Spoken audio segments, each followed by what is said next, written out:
Great timing, huh? Yeah, I figured I'd come back. I've been meaning to come back to this for a while.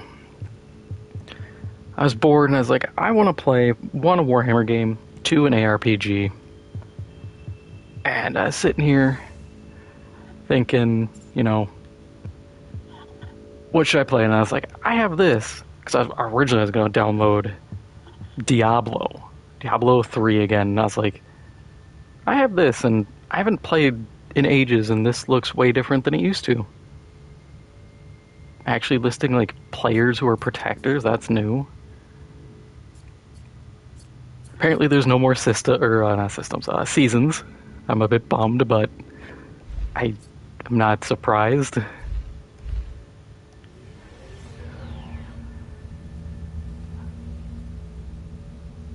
Oh yeah, I'm so bummed that they abandoned this. Like, there was supposed to be a fifth class. No, sixth, because the sororitas and there was one after, and we just never got it.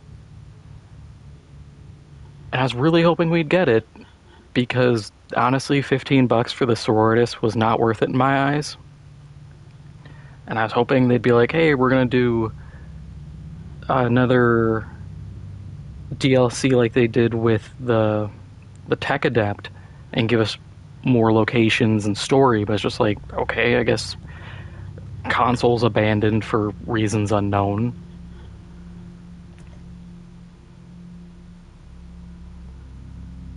Yeah, Hierophant.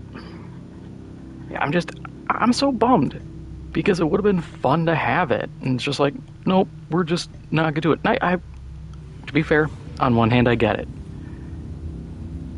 There is a cost for submitting to CERT and everything like that, but I also feel like now, of all times, Warhammer's on the upswing more than it has in a long time. It's the time to do it. Just be like, yep, we're bringing it back. We're gonna get a game going, or revive this. People will play it. I don't get it. And last I checked, they're not talking about trying to revive or attempt to make a sequel. I'd love a sequel. I talked about that ages ago in a video. I had said I'd love to see a sequel, expand on the systems, add more factions, especially because Chaos Bane, which came out around the same time, had all 4 Chaos factions and properly represented them. And here we have Nurgle and Khorne.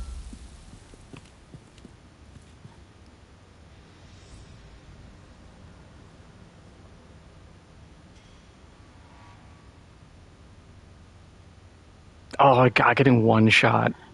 That brings me way back. Yeah, there's some weird things with this game, I think, when it comes to enemies and just one-tapping you. Reloading. For me, it was always what is it? The on-death, like, warp explosion.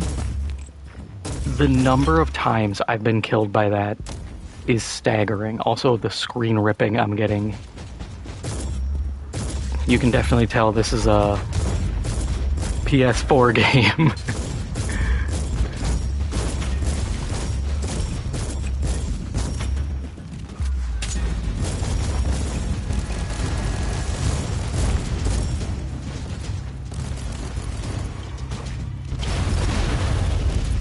God, I feel like the cover system was definitely an idea. Not a well-executed one, but it was an idea.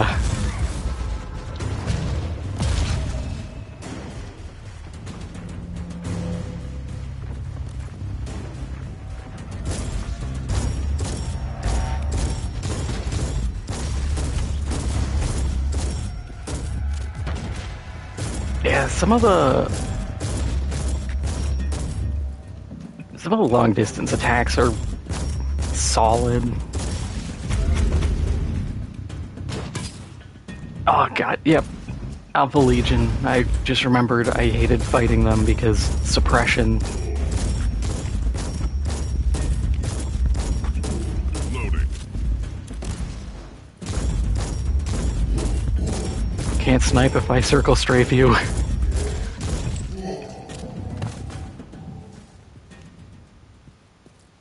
Yeah, I think this game, or a sequel at this point, would be good if they just made it a third-person shooter. Like Remnant 2, or even kind of in the vein of like Space Marine.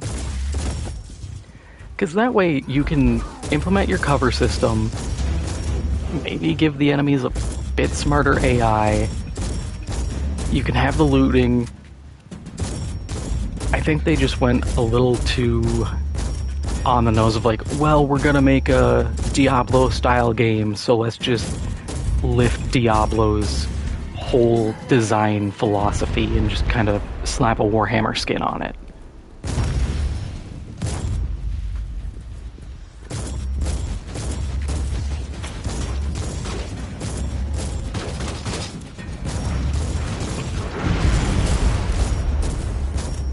Because this game has novel ideas. Like, I love how every weapon has its own skill set.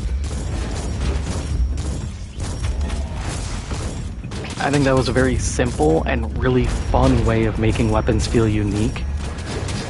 Instead of just being like, yeah, you get shoot and long range shoot and something else.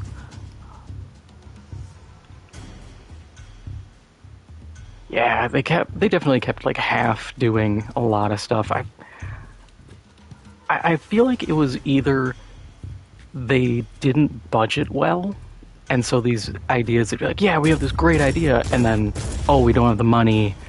All right, cut a few corners. We got to get it out this quarter. Just go with what we have.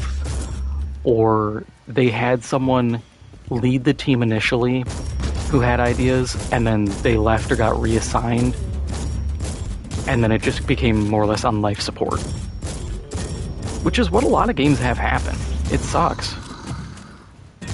Look at Destiny 2 right now. If I could give a prime example of a game on life support, that's it. I saw today they're hitting highs on Steam of like 7,600 players when their peak 3 years ago was 300,000. I was like, damn, that is brutal. That's also what happens when you end your story.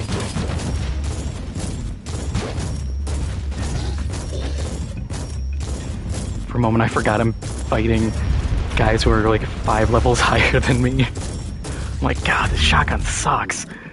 No, this is actually a orange shotgun. When I made my character, I was like, yeah, skip story. I don't need to go through the campaign for like the 15th time.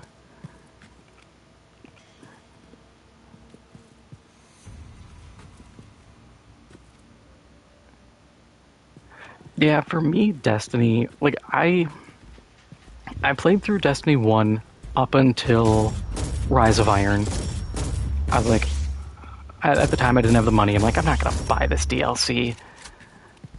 I'll just wait for Destiny 2.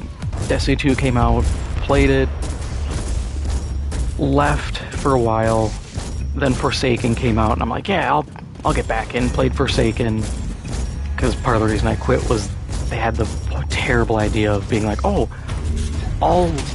every bit of loot is standardized, and it's more of a collection game. And I'm like, no, that's not how we're playing this. And then after Forsaken, I was just like, nah, I'm tired of seeing exotics sold back to me. And I've just kind of watched from the sidelines all the terrible things that have happened, the writing, the balance. I'm glad I got out. I miss having a looter, which I'm glad I'm coming back to this just to feed that itch. But I'm just glad I got out. I saw they're doing a Magic the Gathering cosmetic crossover. I was like, really? That's what we're doing? Magic?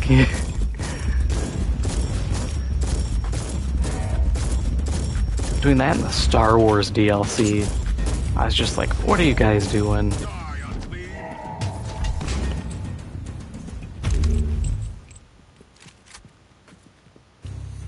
Yeah, everyone wants to be Fortnite.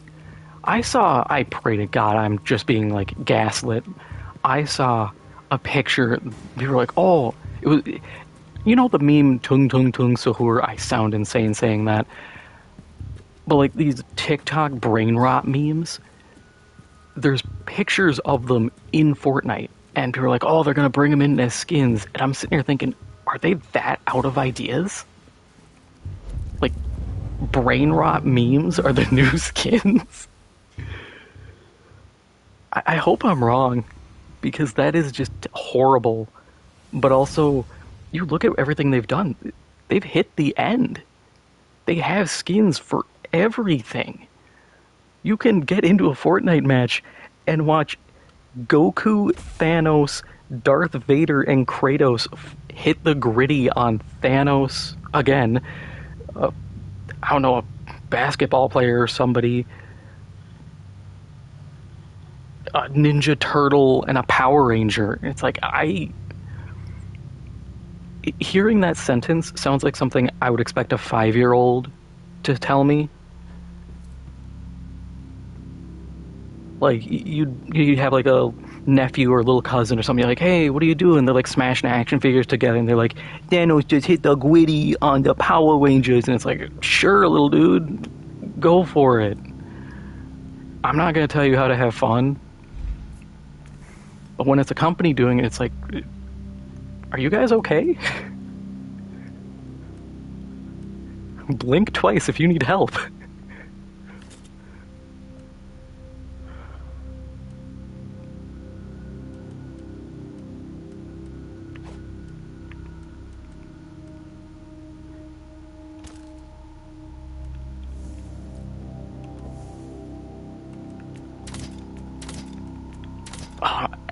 After stream, I'm gonna have to organize the inventory. I do not like my shards being page 1.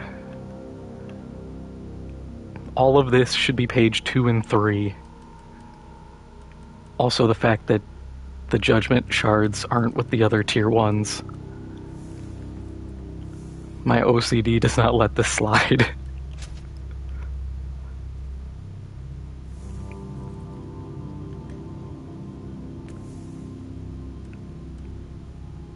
God, what do I even want for a skill point this early? Range combat. Safest bet.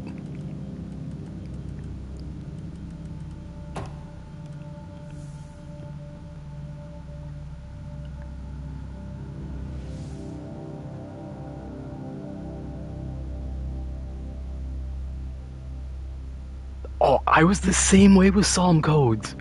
It took me forever, and I was like, oh, these do things, and they're really strong.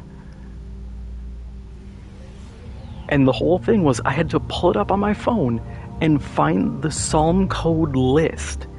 And I was like, why did they not put this in-game? I would have loved to have known I could do these things, instead of having to go to a third-party website to be told, by the way, these are good.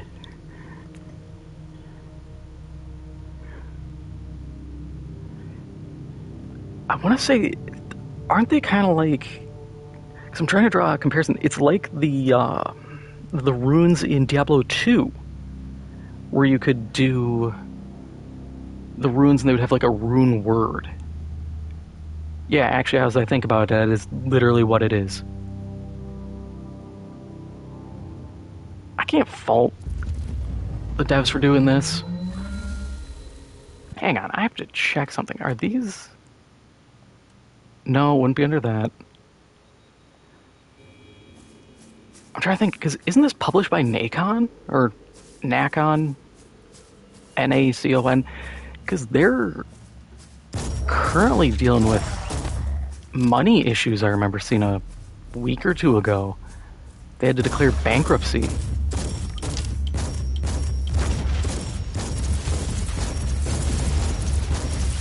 Because they're... like the primary shareholder or publisher just is insolvent, and I was like, damn. Just what the industry needs, more bankruptcies and layoffs.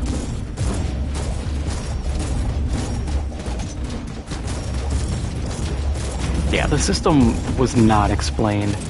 I feel like that's just the curse of a lot in this game. They just didn't explain it to anyone. And it's just like, yeah, it's in here, figure it out. It's like, nah, I'd appreciate something. It doesn't have to be some forced tutorial.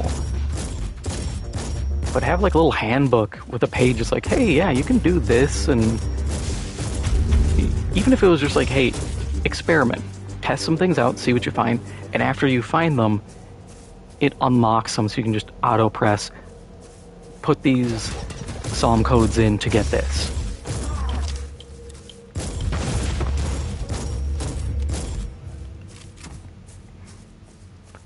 I do not have a lot of confidence in this build. Wish I had a lower level mission to run. Everything only is getting harder.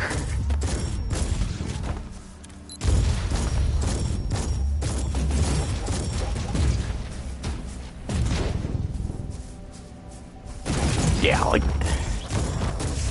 that's the curse of it too, is you could have early game quests that'd be nice and helpful,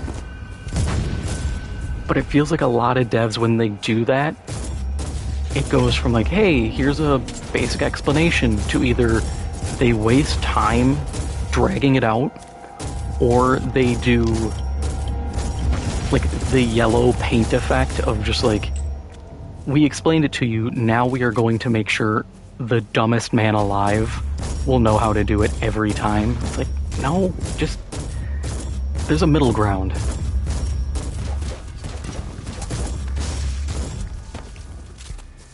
Nobody wants the middle ground anymore.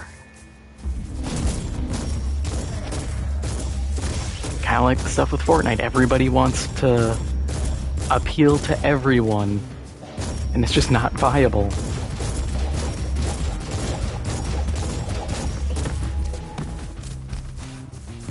I remember actually talking about it in a video of this.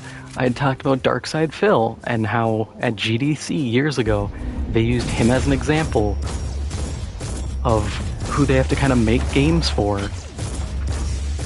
And it explains why everything has been dumbed down to an insulting degree.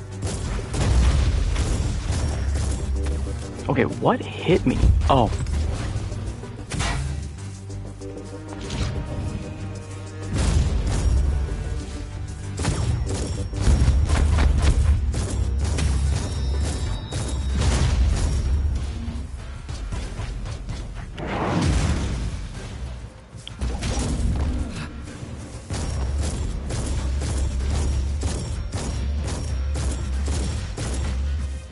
I need regen bad.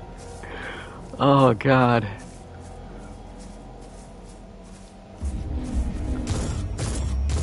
Loading.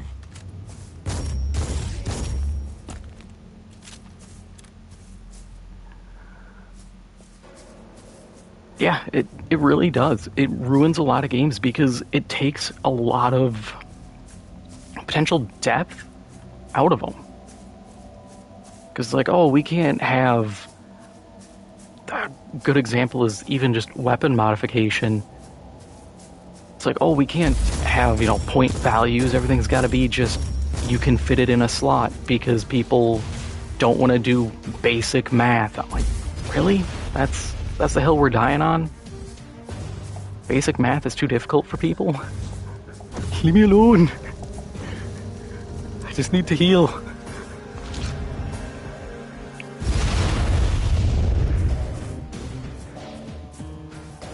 Can't remember if this is a shield bubble or not. I think it is. Reflector. Loading.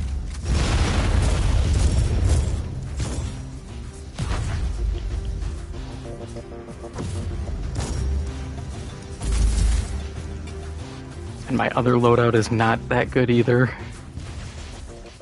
If I can remember what button it is. Yeah, it's a sword.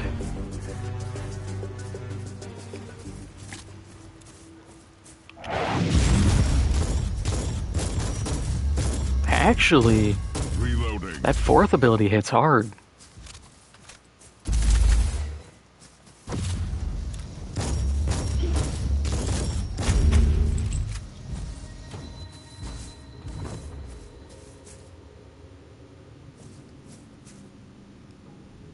Oh god, Void Crusades. Yeah. I know later on in my videos I'd run some of those and... God. The idea is cool, but it sucks how there is quite literally a preset path you take for efficiency. It's like, well, I have to take the path because otherwise I'm ending up with a mission that's like plus 20. And while high level, yeah, I might be able to muscle on through it, it's not fun.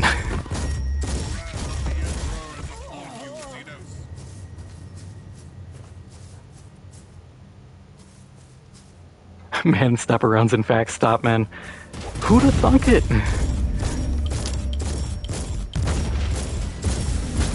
For once, a weapon actually doing what its name implies.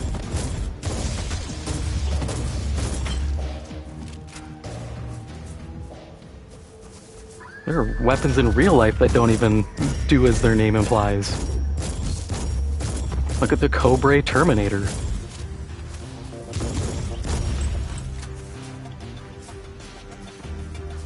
That thing was a travesty in firearm shape.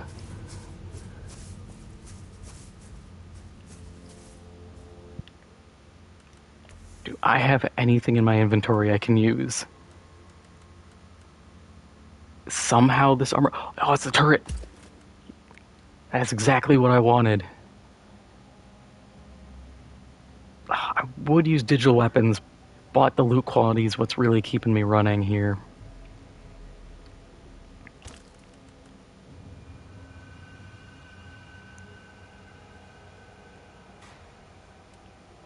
Yeah.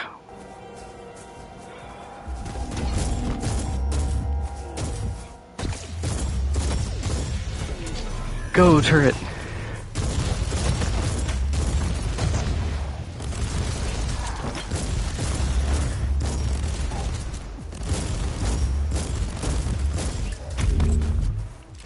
Oh, I forgot how much I love the turrets.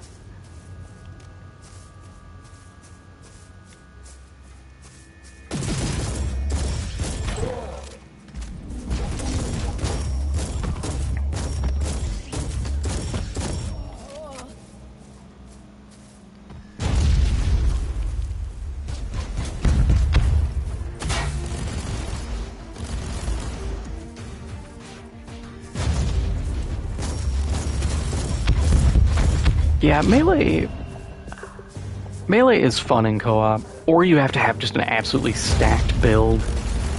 Otherwise, yeah, it's difficult. Protect me, turret.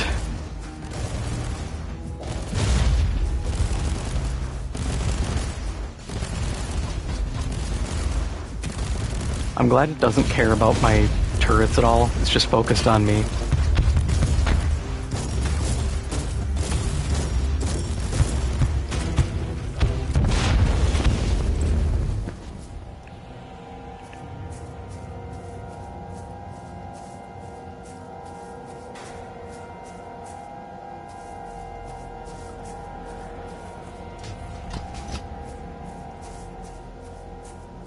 What bums me out is I feel like, at least on console, like the clan system never took off.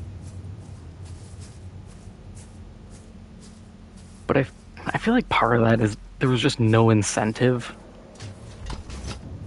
Because it's like, oh hey, here's this extra little bit of resources you can get weekly. It doesn't really matter. At the end of the day, this is still just an ARPG. If it was more of like a proper live service game, sure, you could get away with that. Like, that fits great in something like Warframe.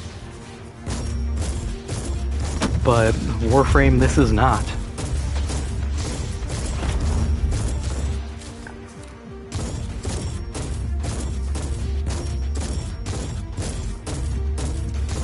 And God knows when we'll get an actual Warhammer MMO again.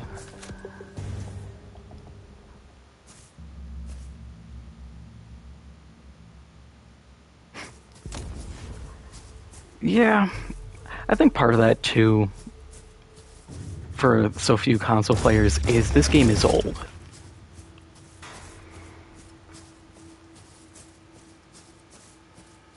I kind of want to look and see what the player count on Steam is.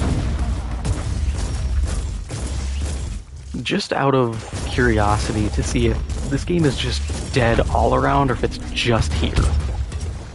So I could see just console being the dead area. Understandable.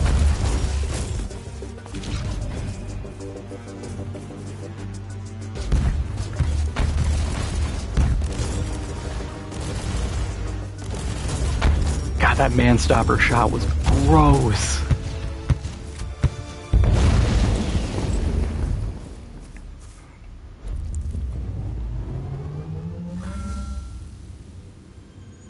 Yeah, definitely the unfinished element doesn't help it. Like I said, they only got 2 Chaos factions in. And I feel like that's always how it goes with especially just Warhammer in general. We always get Khorne and we get Nurgle. Maybe, if we're lucky, Tzeentch, but no one ever tries Slaanesh. I do get it, though. Visually, they're a little hard to implement without having to explain some things. But it's such a bummer.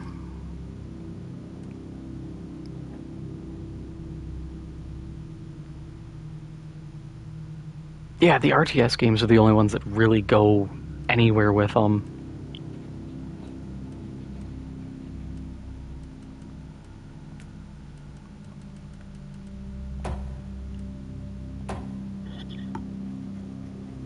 Which I'm really hoping the Total War Warhammer 40k is good. I forgot to sell things.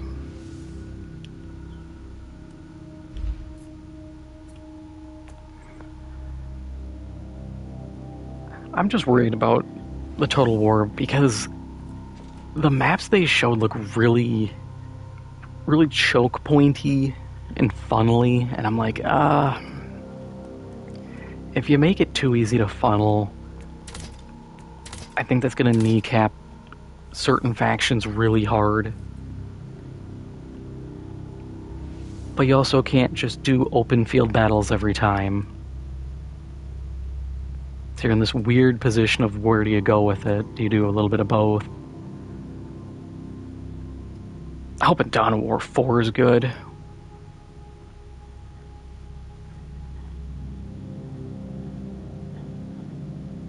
But even that one kind of worries me. Because I remember, I don't think it's Relic who's making Dawn of War 4. So it's like, on one hand, good. We're getting it out of the hands of the people who did Dawn of War 3, which was terrible. On the other hand, it's other people. I don't know how they're gonna do. I mean, a prime example of this is the new Fable game. I was sitting there, I'm like, after they announced the whole thing of like, oh, we're gonna have cutaways for characters, kind of like The Office. I was like, what do you mean? That doesn't fit the game. So I looked into the studio, I was like, this isn't Lionhead. They've been gone for ages. Who is it? And it's the people behind, I think, Forza Horizon. I was like, the race car game? You're putting the race car people in charge of a fantasy RPG? Why?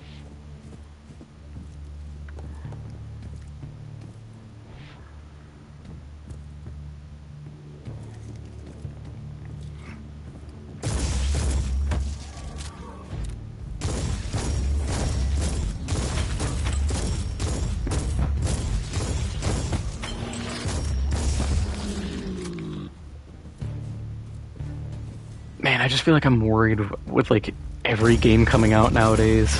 I'm just like, I don't trust anyone anymore. We've had too many mistakes, too many overdone budgets.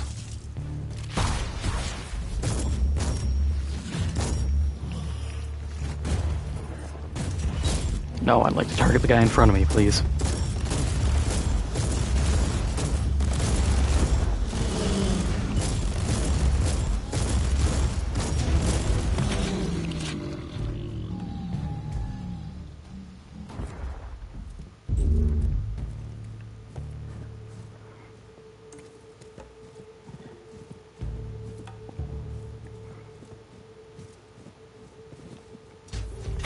Oh, it's like I saw today.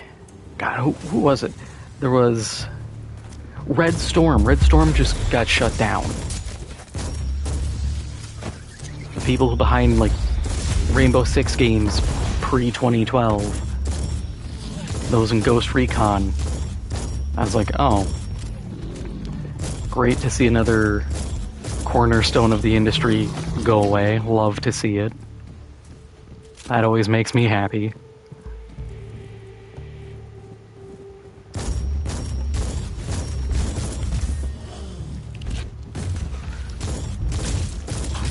There was that, and then Warner Brothers just laid off a bunch of people ahead of their acquisition.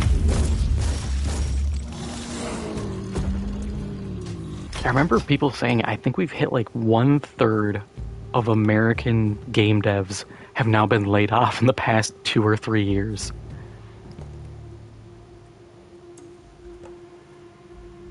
Oh god, that new DLSS. Which is just like yassifying everyone. I showed a buddy of mine that. I was like, dude, what is this? And he looked at it, he's like, this looks horrible. And I said, yeah, it's... I would understand, because I remember seeing a shot where it's the DLSS 5 on Leon for Resident Evil Requiem, and all it did was like some extra lighting effects. And I was like, okay, that's good. Improving lighting, I'm for. But then the Grace Ashcroft one, where she looks like a completely different person, and then all the other games, like the Starfield one, that shifts the lady's head shape, her eye position, her head shape, everything. I'm like, this is just an AI filter. This is asking AI, what does insert game here look like?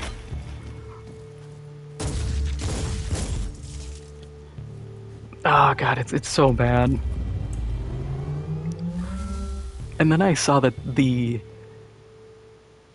that demo required two 5090s to do, because they had one 5090 playing the game and one 5090 doing the rendering, and they want to optimize it down to a single GPU by the fall.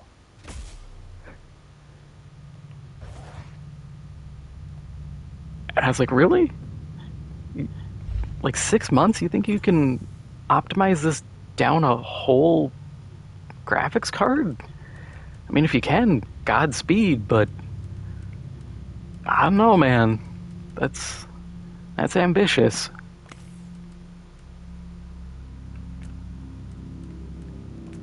Wouldn't catch me making promises like that.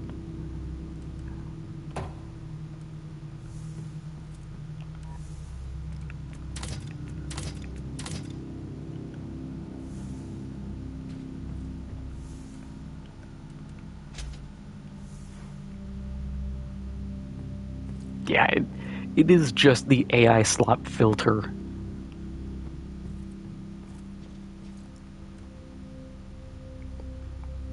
It just kills me that NVIDIA just keeps pushing it. It's like, dude, you already own the market, essentially, on GPUs. You're fine. You don't need to try to muscle your way into whatever this is gonna be. And it doesn't help. All this does is make GPUs and RAM more expensive.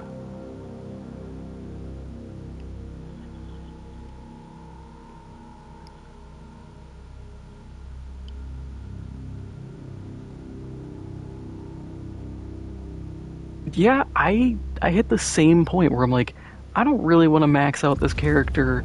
The grind is just getting monotonous. I'll just start someone new.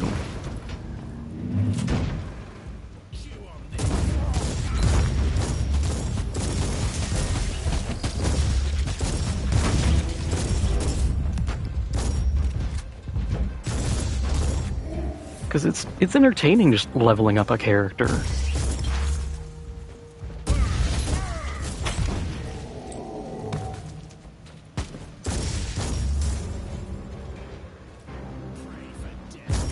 I'm just glad they didn't nerf any of the characters like what happened in Diablo 3. I remember I had the personal challenge where I was like, I'm gonna get every single class hardcore max level. And like Monk, easy.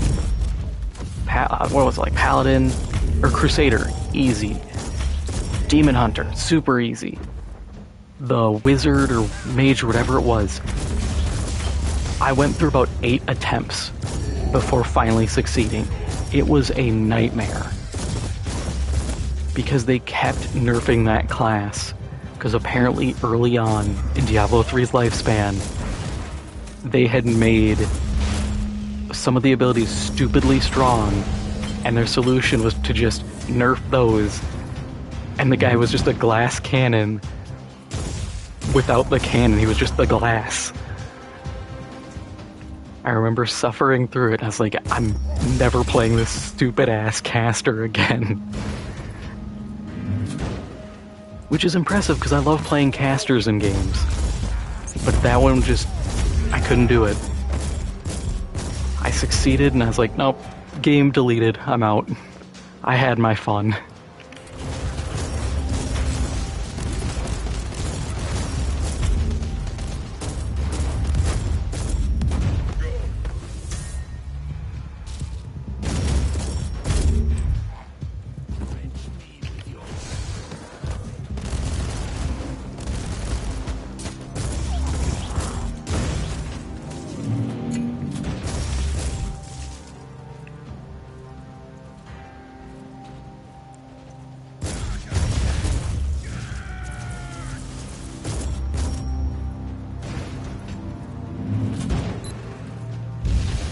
Oh no, lady, get out of there. Let the guardsmen get poisoned, I don't care. That's what they're here for.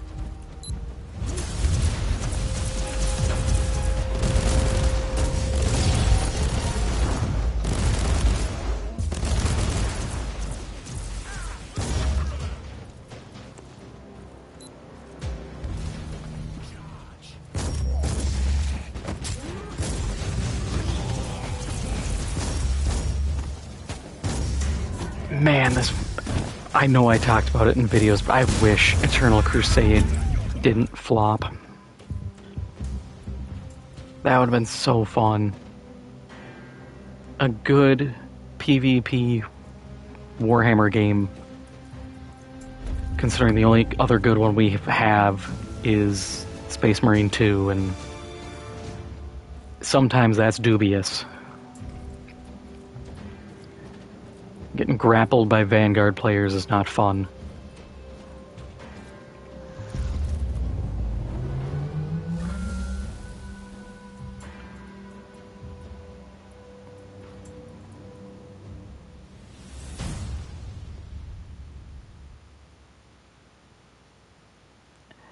Yeah, it kind of does feel like Destiny 2 PvP.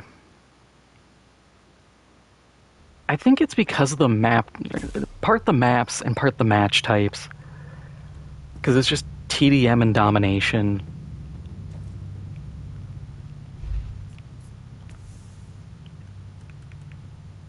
Also the fact we don't get vehicles.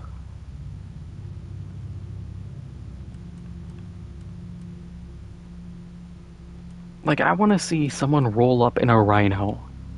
It'll be cool, I promise. The best we get is the... what is it? The Dreadnought mode, which I've never gotten to actually use the Dreadnought someone always swipes it, and I'm like, whatever, man, I don't care. Half the time people die instantly in it anyways.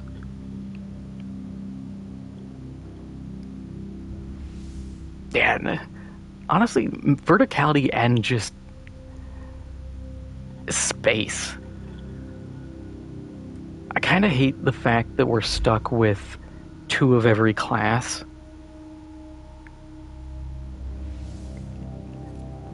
Just because it's like, it feels weird having so many of everything when it's like, most people should just be tacticals. Yeah, it should have been like Battlefront. That would have actually been the perfect version. You have tacticals, you have your 1,000-point characters, you know, your jet trooper type beat. You make that certain classes. You have your apothecary, sorcerer, or whatever. And then you have your heroes, and you make those like chapter masters, the librarian, things like that. Because then there's a feeling of progression per match, and it feels suitable to the setting, with more people being tacticals, than just being like, yeah, there's 2 of them. You're gonna get jumped by 2 assault marines, have fun.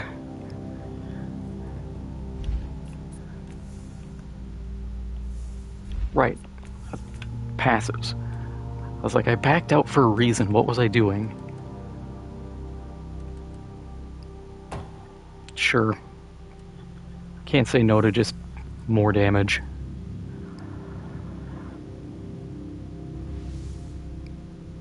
I mean, PlanetSide 2 was what Eternal Crusade was supposed to be, but God, that's such a sad story. The devs overpromised, then they got their hands on the engine and are like, oh, we can't do this. So they walked it back, and then they kept walking it back until it became just a standard arena shooter, like Battlefield, COD-esque thing. And they're just like, yep. And then they tried to make, I remember they tried to make Terminators, except they somehow made them look just horrible. They did not get the model right at all. And people got mad, and I was like, okay, maybe mad's a little unnecessary, but like, definitely point out, hey, this looks terrible. And then the devs were just like, we don't have the funding, we're out. And I always remember the infamous interview they did with the guy who overpromised everything, being like, oh, if the game doesn't have everything you guys wanted, it's because you didn't fund us enough. And I'm just like, look, I get it. That's reality. Don't say that out loud.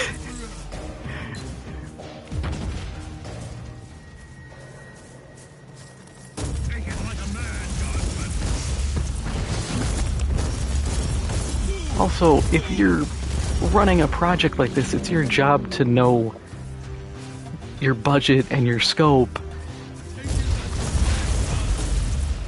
You know, do basic project management. I know project management is not the sexiest thing out there, but it's necessary. Otherwise, we get games like we do now, where it's a $600 million game that sells, you know, 15,000 copies, and the studio dissolves. Or Concord, you know, watch how fast we can burn $400 million. Or Highguard, watch how fast we can burn $200 million.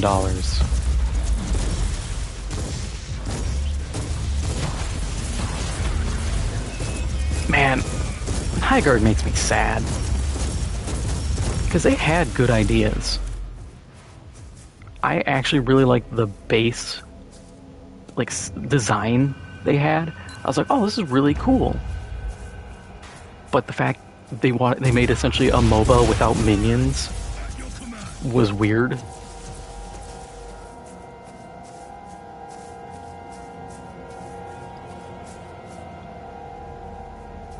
Oh man, No Man's Sky. I I bought that game day one, and I was happy with what I had. I was like, yeah, it's not the greatest, but you know, it's a small studio, it's good. And then just every few months now, for years, they're just like, hey, here's another thing. It's like, oh, you guys are still going? Not asking for any money. I was waiting for the Quicksilver, for them to be like, oh yeah, you can also pay us for Quicksilver to buy cosmetics. And they're just like, nope, just play the game. Have fun. It's like, what do you mean you're supporting this 10 years later for free? Like their last update, they're just like, hey, you wanna do toxic waste disposal in space? Completely unexpected?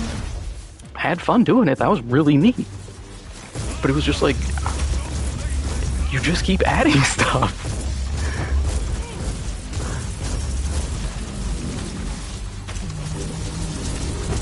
Yeah, they definitely, I think, earned everyone's respect sticking through their project. Because there are companies that earn way more money that are just like, oh, it didn't sell, it didn't get all the money, only some of the money. Well, it's a failure. We're doing the minimum we're contractually obligated for and leaving. It's like, oh, okay. You could have, you know, fixed something, but sure, man.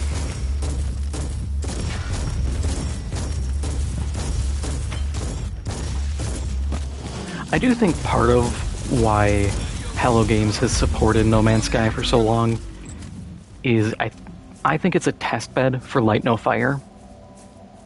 Because I remember when they released the Corvettes, just before that they had said, oh yeah, we're going to add these ships. We're going to have these oceans that are so big you have to build a ship and a crew and you have to sail in these ships.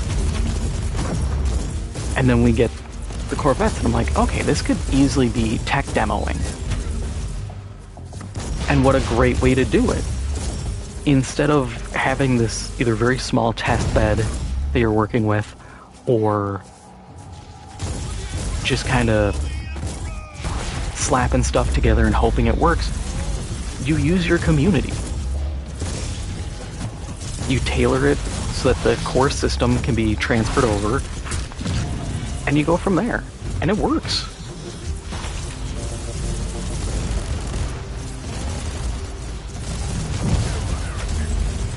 I'm excited for Light No Fire. I'm skeptical of day one game purchases, but for me, I think that's going to be definitely a day one.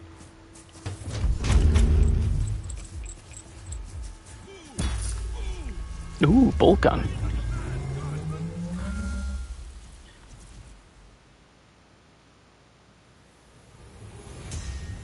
Oh god, the Dead Space 2 remake, they wouldn't do that. I hated that. I was like, what do you mean it wasn't successful enough? I've heard there's talks now that we might get a Dead Space 4 since EA got bought by Saudi Arabia. But I'm like, I'm gonna wait and see. I don't 100% believe it. It'd be cool, but what are the odds? I think a lot of people, they're overhyping the Saudi Arabia deal. Because, yeah, I'd love for it to be a complete renaissance of EA. They stop sucking, we get, you know, Command and Conquer back, but good. We get Dead Space, we get all these great games, Army of Two, we get a new Battlefront, everything's just banger after banger. But I also am like, I don't think it's gonna happen.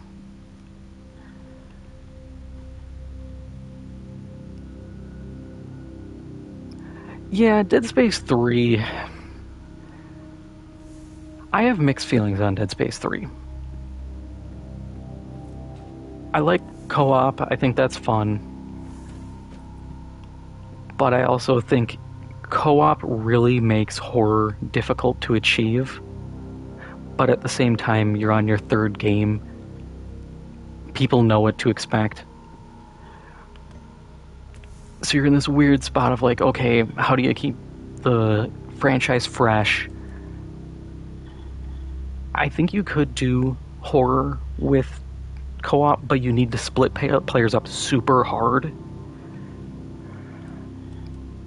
And that can be really tough on a system, especially, PS3 360 days.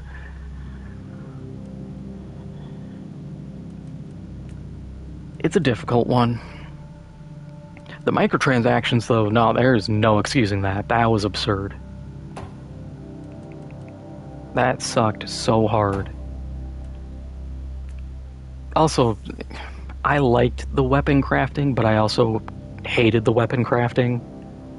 I remember sitting there looking at the stuff, and I'm like, there's a bit and an upper and a lower. I'm like, what am I doing here?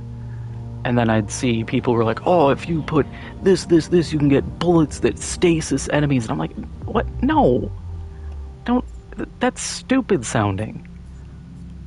I don't like the idea of my bullets getting the stasis effect. The stasis effect is its own little mechanic. Don't shoehorn those together.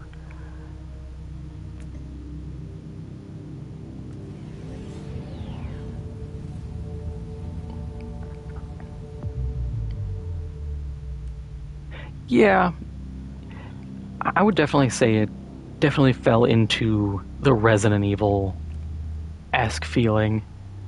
And part of that, too,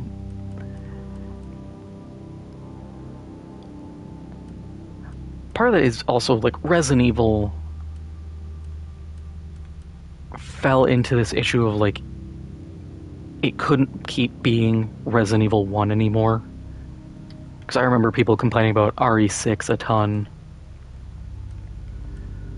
Which I was like, yeah, it was definitely an action movie.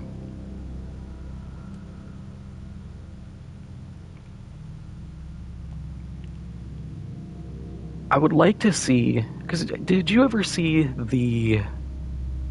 What was it? The leaked stuff about what they wanted to do for Dead Space 4? You're supposed to travel around and go into, like, wrecked ships and loot supplies. I think that's a cool idea. But I fear now, with how trends are, they would just turn it into a run-of-the-mill extraction shooter.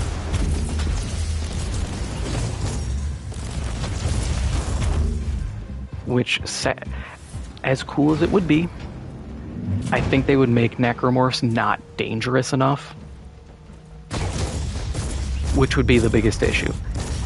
If it was like, oh yeah, you can end up on the same ship as someone else and fight for stuff, but the necromorphs will get you, I think it'd be cool. Because that's always been my problem with extraction games, is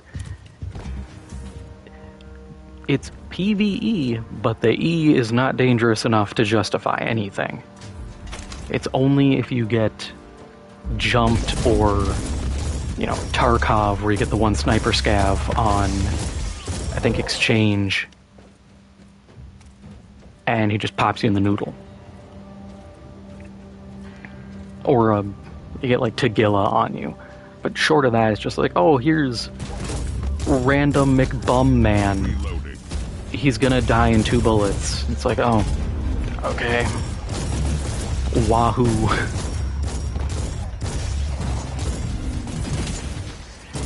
Yeah. I was cool with extraction games when it was first like, hey, here's like one game. Isn't this a novel concept? And I was like, oh yeah, that's a novel concept. And now everyone's like, hey, our game doesn't really fit this, but we're doing it anyways. And I'm like, no, don't. We don't need it. If you're going to do it, be unique. Like the one I will shill till the end of days is Quasimorph. Because it is single player, only against AI, and it goes from like cyberpunk, you're fighting corporations for other corporations, to, hey, you spent too long here, it's now Doom. demons are now appearing and exploding out of people's bodies. And it's like, oh, this changed drastically. I am scared. But nobody else tries that. Everybody's just like, yep, it's the same thing, and there's never progression. It's just like, hey, get loot to go back out, to get more loot to go back out. And I'm like, that's it? Which, once again, Quasimorph absolutely smokes everyone, because there's actual faction warfare, and you can supercharge one corporation or kneecap another.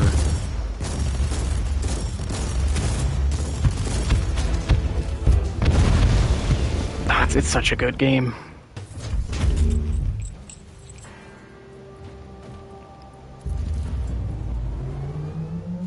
Yeah, what sucks too, though, with this bandwagon is everybody went from battle royales and they're like, oh, battle royales aren't popping anymore. We gotta pivot. We already have all this tech for BRs. Well, we can just kind of blur some lines here and put a couple things in, and suddenly it's an extraction game. It's like, oh god, you just pivoted. You didn't even innovate.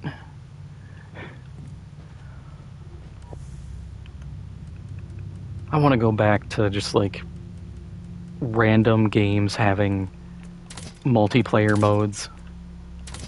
Like I talked about it in one of my recent BioShock 2 videos, where I was like, I miss that where like BioShock 2 had a multiplayer. I remember Dead Space 2 multiplayer.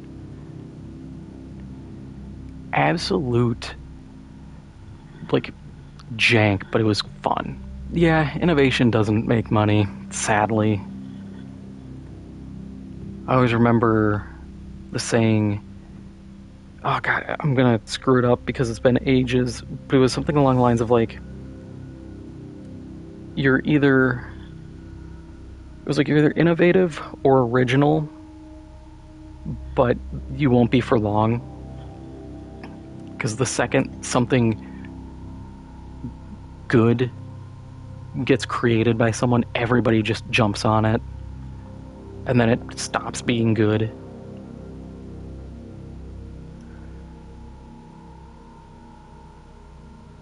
I mean, that can be said to a degree about like Souls-likes.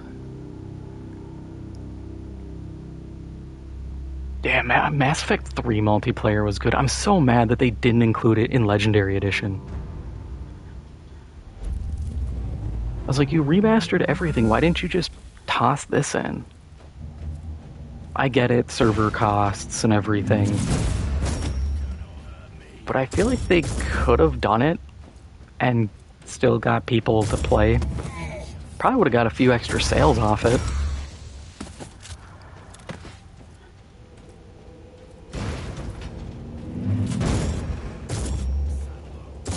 And that's kind of the thing I was getting at too, is like that the PS3 360 era.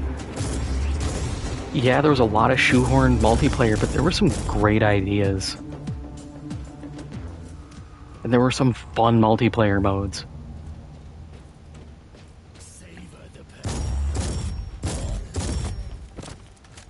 I know, I still miss Mag. Every day I miss that game.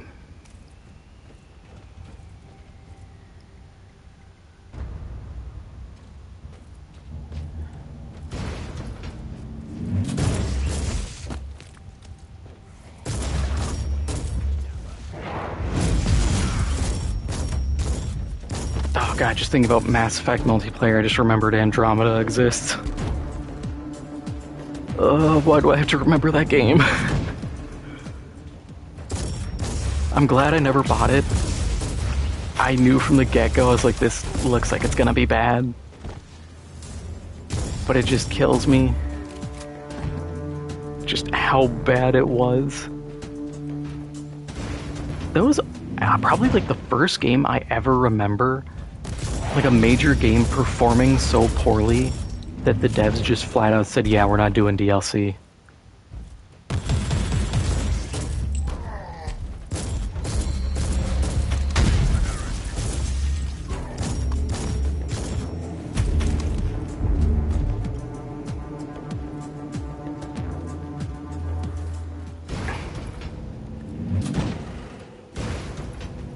Andromeda, I try to look for the positives in games, and I'm like, I got nothing. I just can't find a thing where I'm like, oh, well, at least this was cool. It's like, no.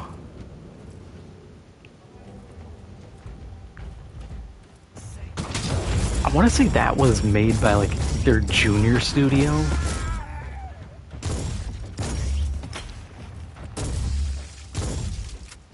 Which kind of plays again into Loading. the old, hey, just give us an extra multiplayer mode thing, because that's where you train your junior people.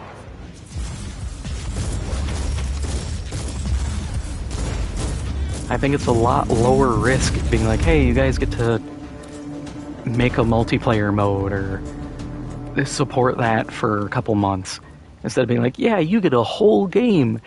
If you screw this up, everyone's fired.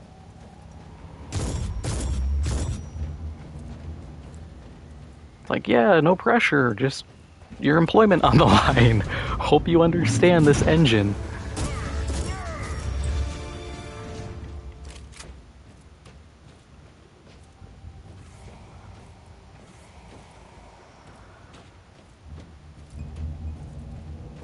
I do fear for this new Mass Effect 2. Or Mass Effect also. Because it could be good. But this is also modern BioWare. I know they got rid of a lot of the people who made Veilguard, but the stink of Veilguard remains. I don't think you're ever really going to be able to scrub that, at least for another decade.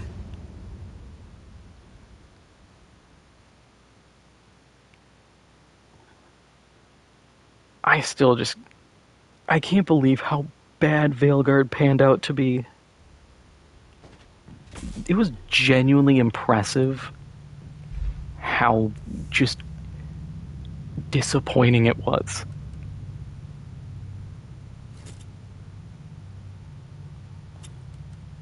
But once again, it plays into a lot of these studios' toxic positivity.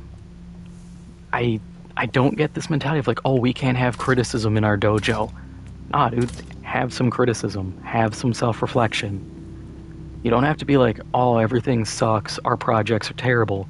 Just be like, alright, maybe this might not work out. Maybe we should get a little bit of feedback from some beta testers who aren't friends and family, so they're not going to be lenient, I'd say.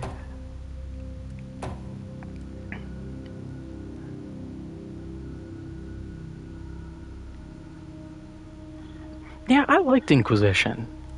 I will admit, when we finally left the starting hub area, I thought, like when Corypheus attacked, I thought that was the end of the game because of how much time I spent exploring and doing stuff. That when they're like, oh, you get to the new location, I was like, are you kidding me? There's more game? But I had fun with it.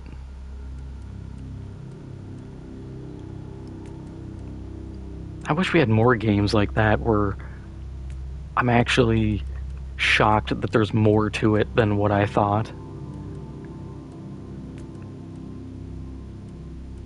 Because that's honestly the best feeling when a game goes longer and you want it to go longer. Sometimes there are games where it's like, okay, you've overstayed your welcome, get out of here.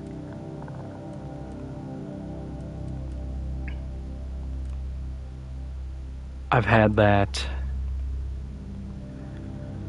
Oh god, what game was I playing that felt like that? Honestly, kind of the story from Monster Hunter Wilds. That just kind of dragged on for way too long, I felt.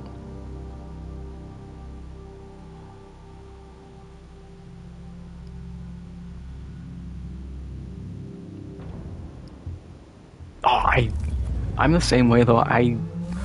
My playthrough is well over 100 hours. Because I want to. That's how I am with every one of the games I get. I want to do every side quest. I want to do every bit of exploration. You know, I paid for this game. I'm going to get my money's worth. I've never understood when people are just like, oh yeah, I just sprint through, do the main quest, and I'm done. It's like, why? You realize these people made like a whole world to play in, right?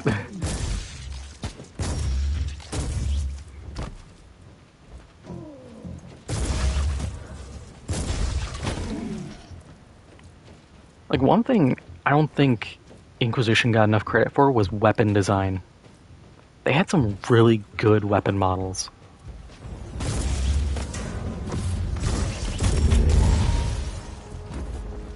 Like, I'll always remember the sword you get in the Highlands early on, the Swedish fingers, where the blade is like just a normal blade and then it ends in the shape of a hand. Like, that's such a cool weapon design.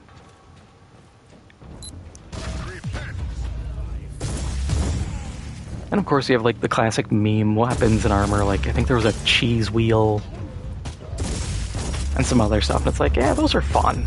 Who doesn't love a meme weapon now and again?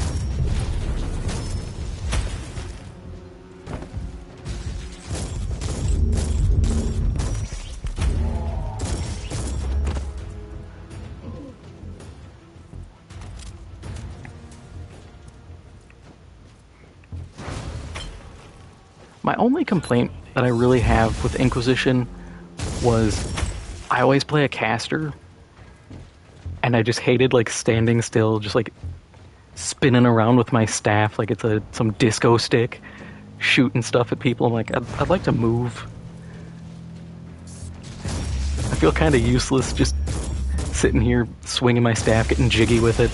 Like, I need options. Necromancer was fun though, I loved that build.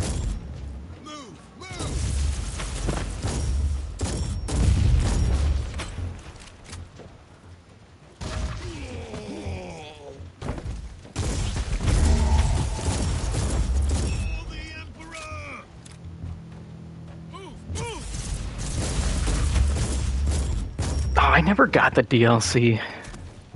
I wish I did. I probably should at some point just buy it and play through.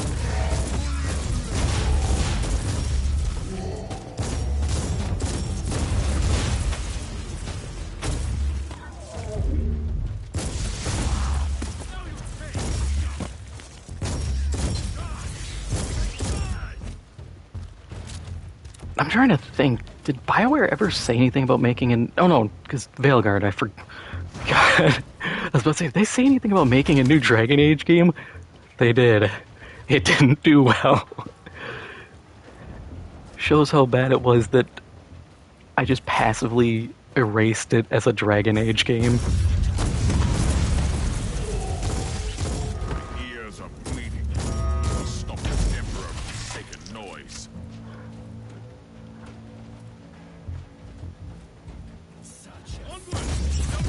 I remember seeing a bit for the DLC. One of them, you go into like a dead giant, or like there's this heart in it, and I remember reading a bit of it, and I was like, this sounds pretty damn cool.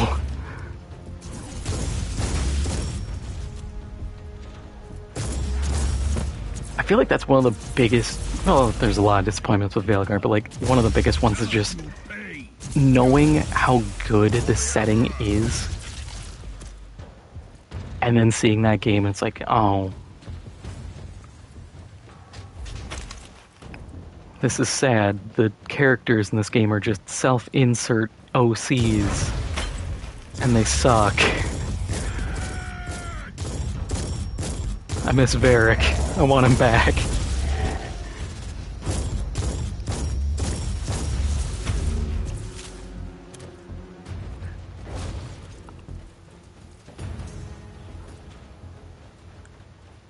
Yeah, Jaws of Hakan, that's it.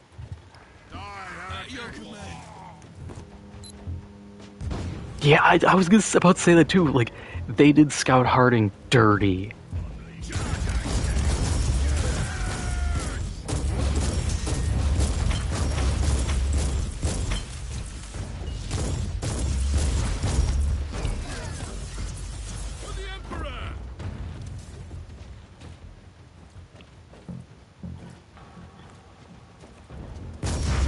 Just that game's writing.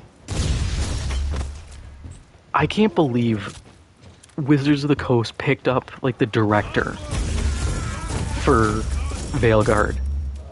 I remember seeing that a while back, and they're like, "Oh, this person got picked up to work on a D&D game for Wizards of the Coast," like one of their video games they're working on. I'm just like, do you people like look at what the people you hire work on? Because I would not have hired that person. I can be lenient when it's like, oh, we're hiring some programmers who worked on Veilguard. It's like, yeah, you know, they didn't really have a say in the writing, but the director, it's their job to make sure the game doesn't suck. You want them to work on other stuff. Like, that's ambitious.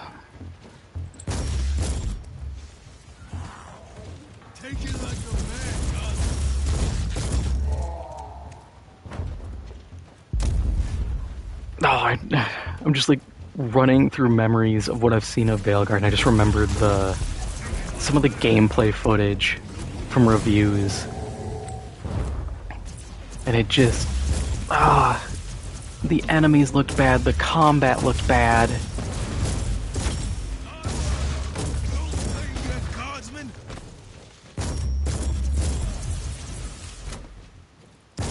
I swear at this point, because I've seen people talk about this, that a lot of current fans of games don't actually play the games. They don't interact with it outside of like watching a Let's Play or talking on like a Discord or on Twitter about it. And I'm like, yeah, I'm really starting to feel that reality of people who use being a fan of something as a vehicle to interact with people instead of just I enjoy thing.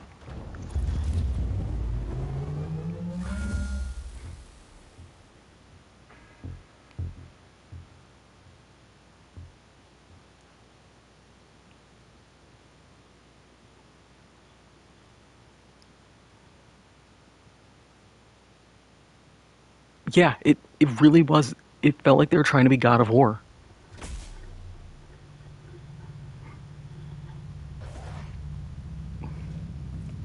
Which just floors me.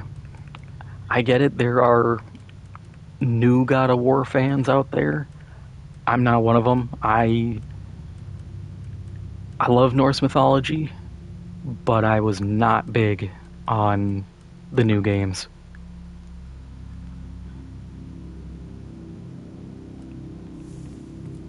I like the classic, just Greek Kratos ripping people's heads off, hack and slash style game.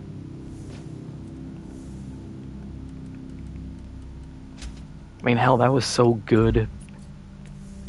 It got us another absolutely peak game in the form of Dante's Inferno.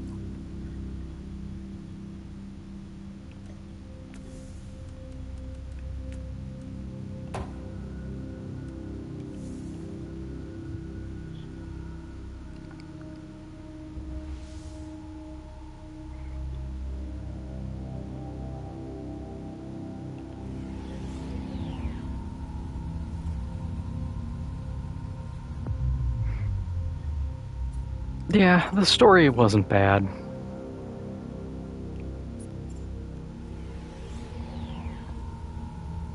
I wasn't big on... For me, part of it was the combat. Part of it was just the sheer amount of hand-holding.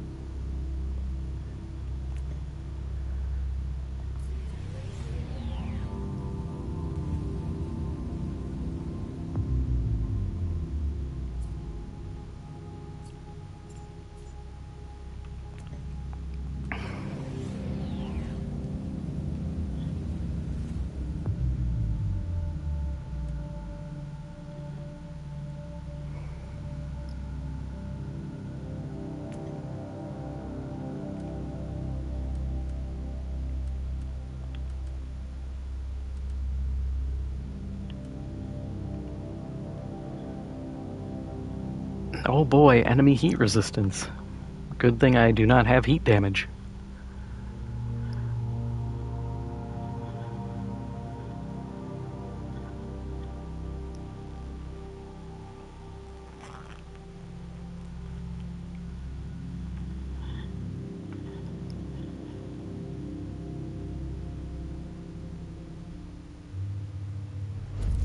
Oh, I love talking about Dust 514. I will never stop talking about it. Yeah, I miss that game so much. I keep checking on Eve Vanguard, and I'm just like, this isn't it.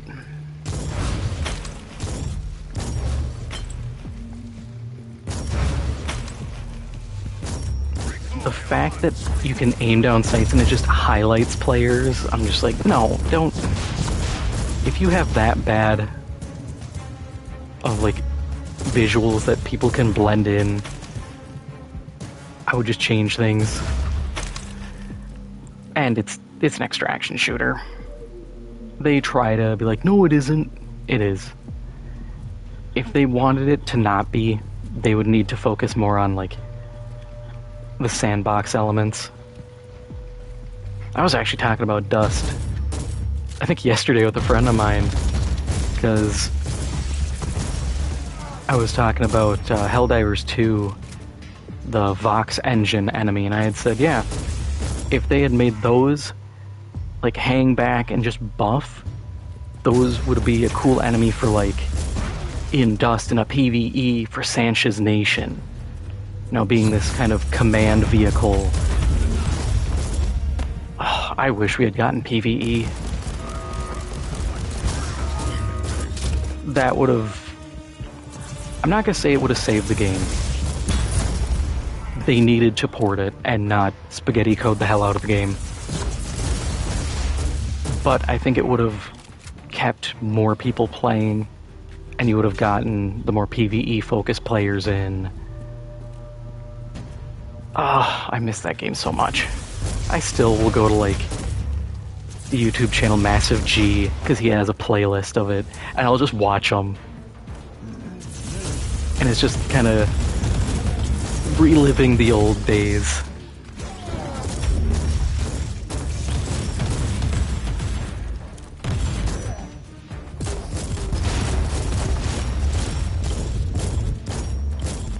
Yeah, I have seen the new Illuminate. Knowing how the past few enemies have been, you know, the Dragon Roach, the Vox Engine, how their hitboxes have been and all that, I am terrified of what the Illuminate mech is going to function like. Because, in theory, you should be able to just pop them in the terribly positioned cockpit and kill the driver. Now, is it going to be like the Vox Engine, where the driver sarcophagus is actually glitched and you can destroy it and it doesn't kill the vehicle? My bet is yes. I'm also bummed that they nerfed mechs again. Especially when you just are releasing a mech enemy and it's like, hey, I want to have like this kind of cool mech versus mech fight. And they're just like, nah, these things suck even harder now. I'm just like, damn. Never gonna use these stupid things.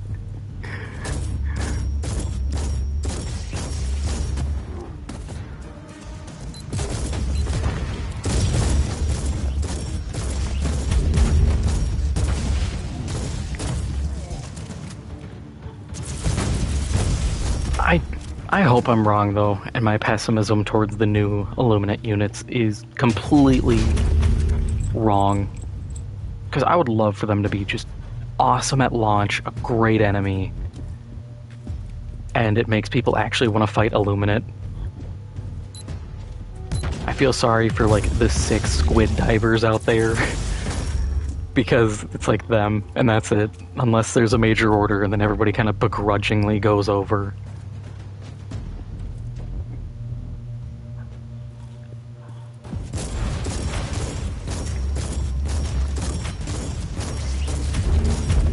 I just fight whoever, so I never care. I'm not a you know, bot diver, bug diver, squid diver. I'm just like, I'm feeling like fighting somebody. I'm gonna go wherever and fight. I try to do major orders,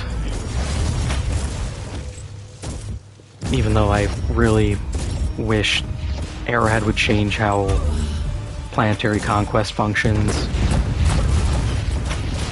This you need to have a percentage of the player base here thing is not fun.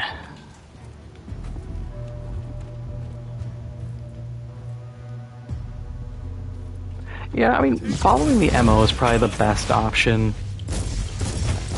Just because you're guaranteed to play with people. Let's see what happens now.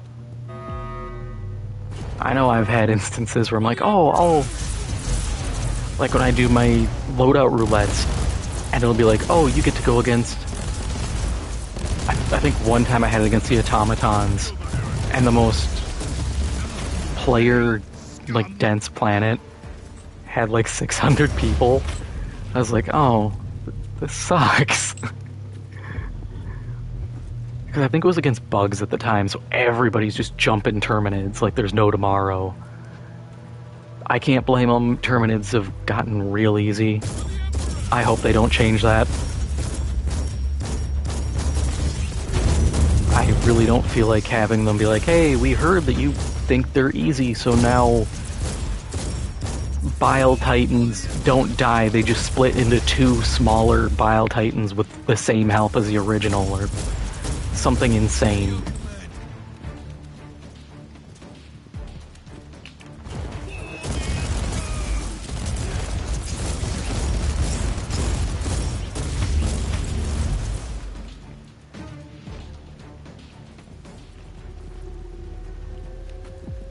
No chest? Oh well.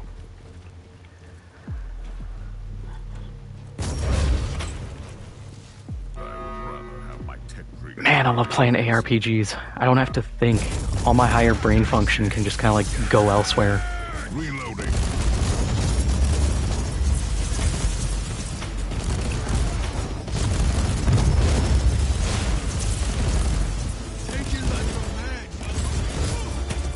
Reloading.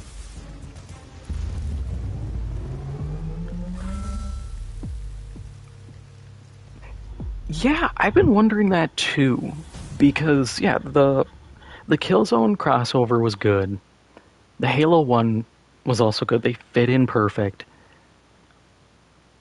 Where else do you go? Because I know they've talked about... Well, I remember ages ago they had a list, and 40K was on there, and I was like, okay, you could do Guardsman. That would be probably the easiest. And it doesn't feel weird. If they wanted to go nuts, they would never do it, even though I love it, is to give us a Sentinel as a vehicle. I would become a pilot player the whole time, just stomping around. That'd be so fun.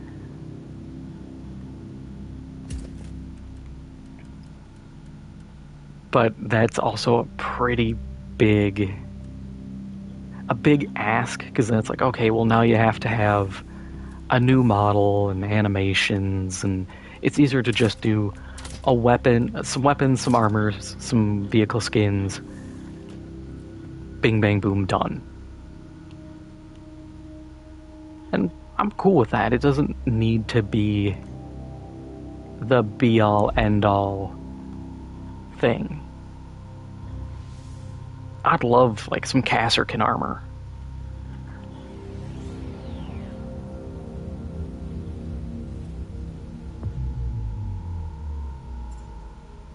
Maybe Gears of War, I could see it.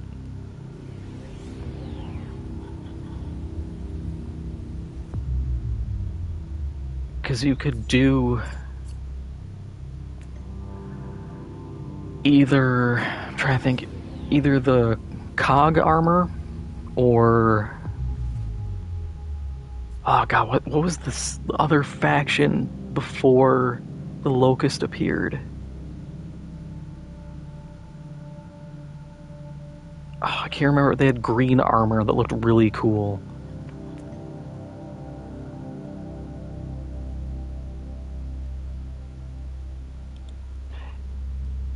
Yeah, a lot of sci-fi would fit in.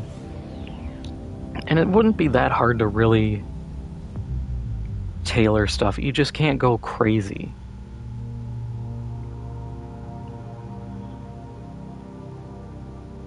You know, you can't do like Warhammer and then be like, yeah, you get Space Marine armor. It felt weird when COD did it and they made it the Juggernaut armor. I was still like, really? This is where we're going?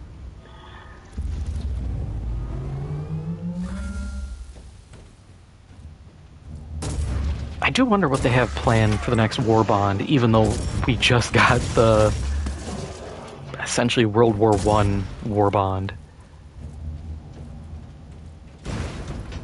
I'm curious what the next is, because I hate going off the data mines and the rumors, because some of the people who've done the rumors have been like, we're gonna get this thing, and they've said it for every video for the past 15 months, and it never happens, and I'm like, maybe you're just wrong.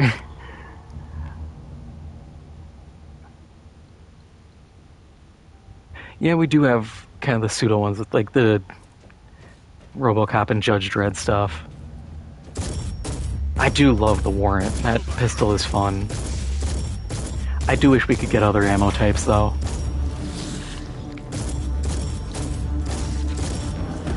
I love the Judge Dredd movies, both the Carl Urban one and the old Stallone one. And I would love to be able to pull out the Warrant, flick it, and just hear the voice just go, "Hi, X." It's like, hell yeah.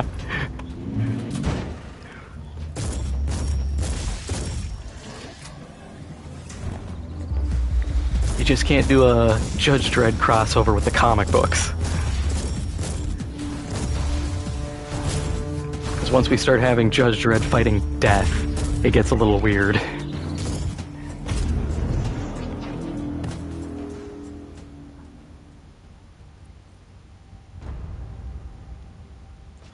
Yeah, that's what I've wanted, is a Warbond that's like attachments.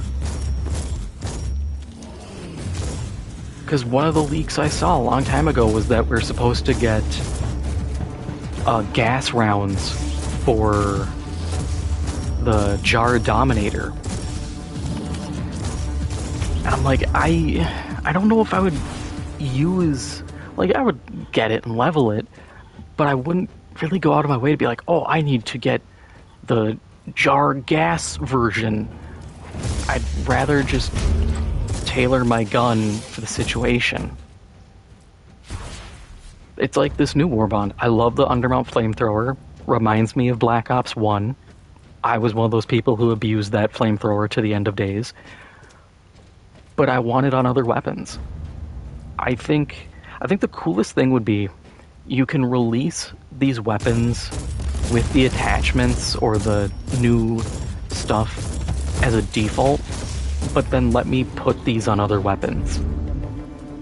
If I want to put an undermount flamethrower on a standard Liberator, why not? It'd be fun. Especially with the flamethrower buff. Yeah, like Killing Floor 3 attachments.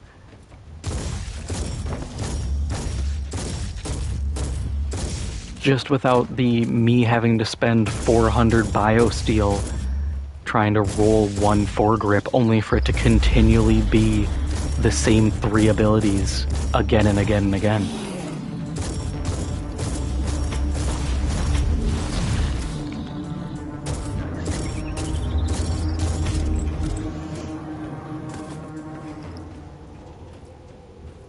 God, I've been playing Killing Floor 3 again, and I just... there are good parts about that game, and then there are parts where I'm just like, why did you do this?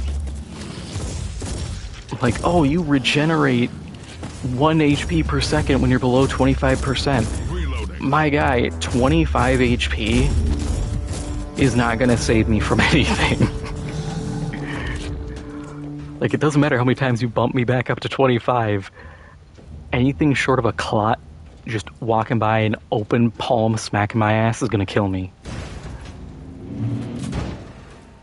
Die, unclean.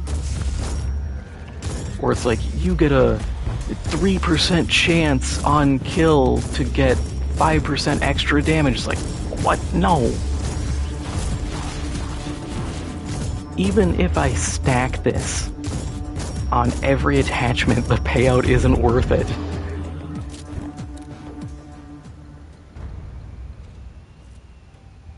Yeah, there's so many that are just useless. That's what bugs me the most is they have, like, the attachment system I think is great. I love getting to customize my weapons. I wanted that in Killing Floor 2. But then they just kind of turn around and are like, yeah, we just kind of put the system in. That and the fact they took out classes and are just re-adding old ones.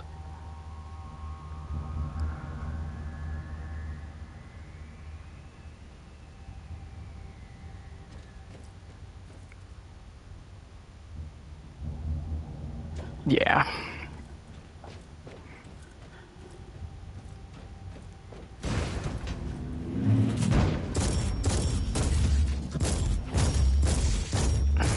One experiment I wanted to do with the weapon attachments is there's the one attachment perk that's like when you get a kill, it heals the nearest ally within 10 meters 1 HP. I want to try that on like my default medic weapon and see how that plays out. But I'm also like, I don't know how good that's gonna be.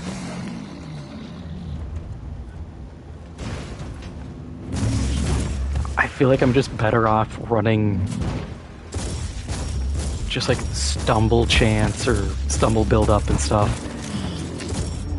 Because I can at least utilize that.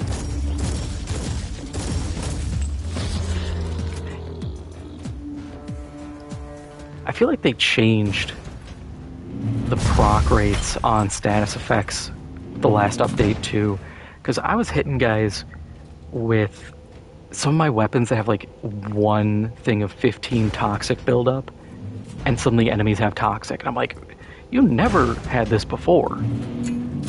I could mag dump these guys and they'd just be like, meh. But now it's 2 bullets and they're afflicted, and I'm happy with it. It's cool. It just feels weird actually getting feedback on these effects.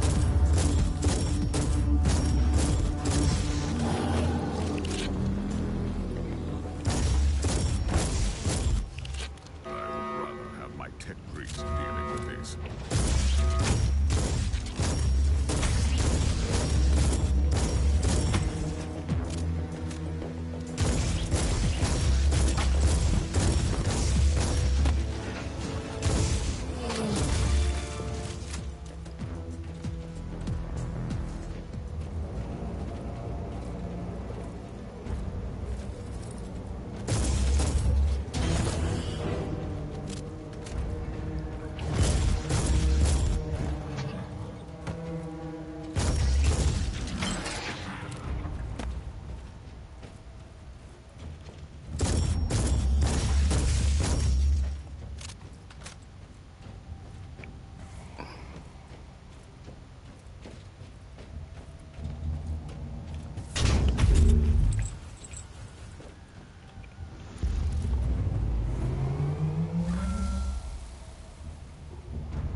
Anything good?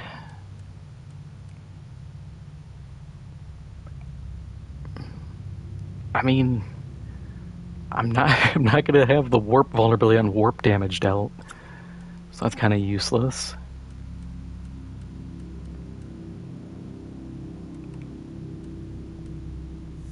Man, I need to play Necromunda Hired Gun again. Even though that game did not end up being as good as I wish it was, it was still fun. I have a skill point I need to spend. I did not do that. But I should do another stream of it and just run through for fun.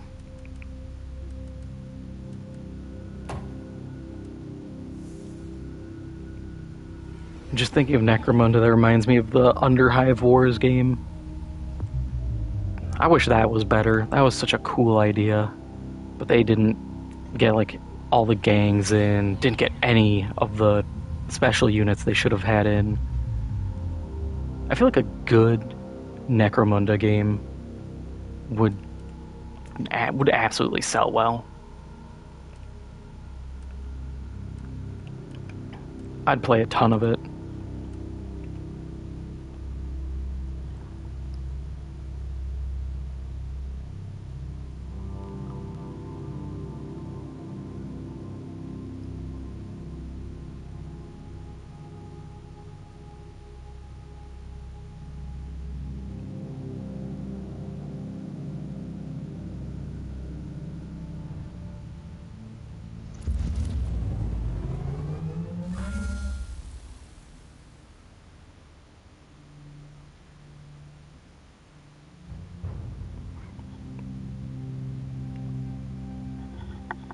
Yeah, I have... My luck in this game of rolling some weapons has been god-awful. I'm not counting right now because I'm low level, so I expect everything to be terrible. But I know for some of the videos I recorded, I could not find good weapons to save my life. I feel like that's the curse of ARPGs, though, is you'll end up with something that is like 15 levels below you because you can't find a better version. And on one hand, it's really funny because it's like, what are the odds? But there's also repeating, what are the odds, but in a different tone where it's just like, what are the odds? How is this still happening to me? The game's just like, hey, I see you want this specific weapon, so we're not going to give that to you. Instead, you get, you know, here's a relic to your las pistol. Here's a, you know, demon forged, like, power sword, and you're not a melee build. It's like, oh, thanks. This is exactly what I wanted.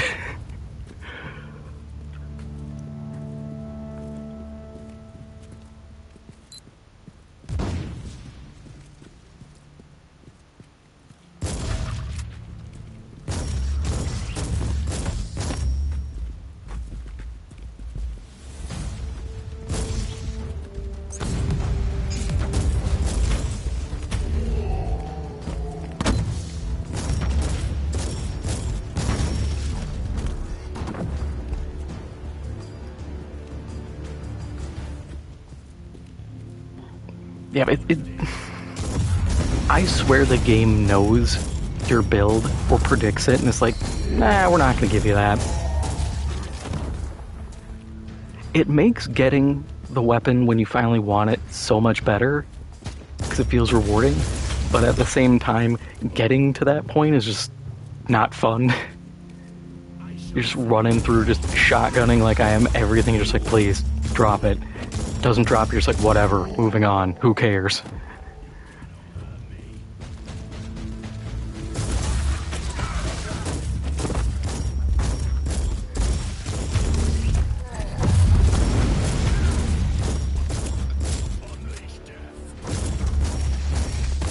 Or the even worse feeling is when you get the game to drop the weapon you want, but it's a terrible roll.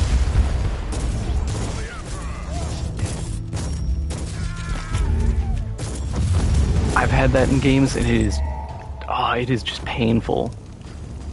It's like you listened to what I said, but you decided to go in the opposite direction. It is the classic using a wish spell in D&D or a genie, where it's like, I'm going to twist this to exactly the worst way while meeting your stated requirement.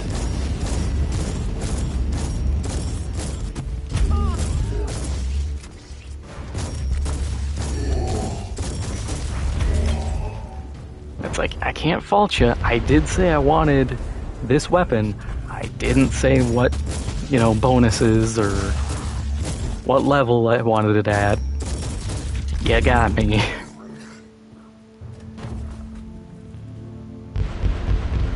Yeah, monkey paw. Absolute monkey paw situation.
Ooh, that's a tough one.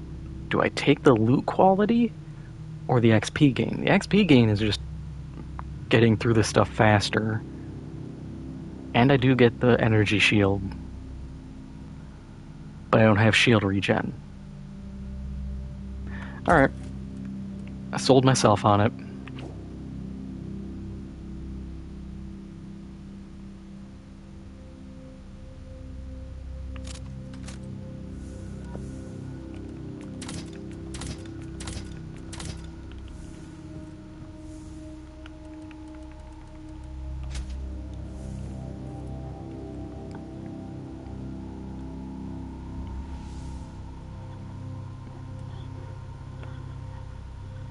Yeah, the XP gains, oh god, early on, it's hard to pass it up.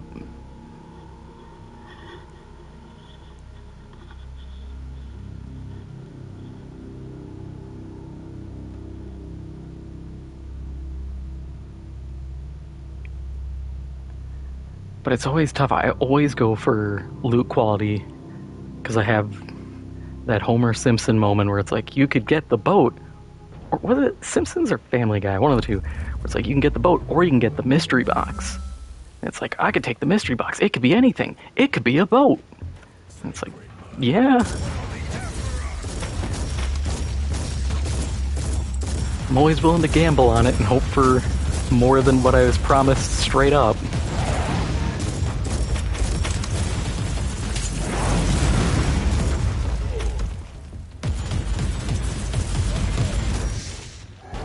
Credit where credit is due with this game.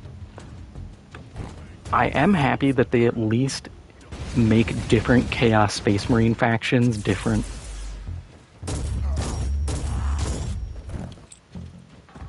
Like, Black Legion has different units than Alpha Legion, than... Can't remember the... Because I don't think it's Death Guard in this one, but the Plague Marines they have. There's the Khorne ones. I can't remember which faction it is off the top of my head. But, like, everybody's different, and I really appreciate that, because they could have just been like, yeah, they're this all the same with the same units. We just colored them different, like so many games do.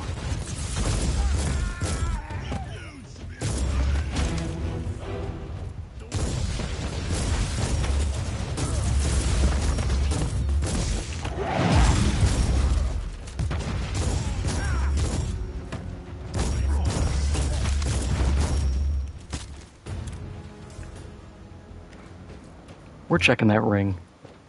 That donut over here might have something.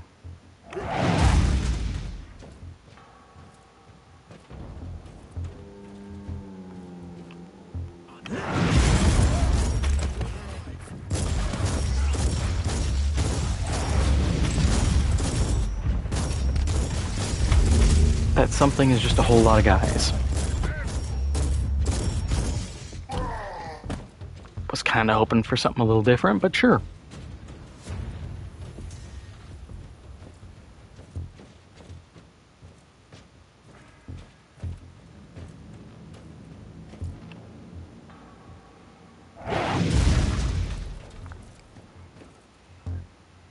The Skull Takers, yes. No, because that was the... I think that's the... just the Chaos Demon. Maybe?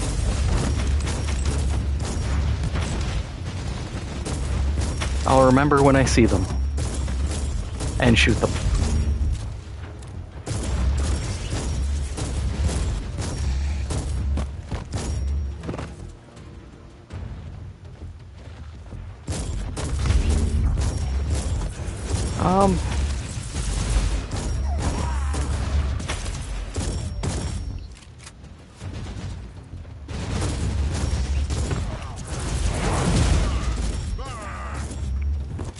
Because I remember some of the guys here were Stormwatchers, I think.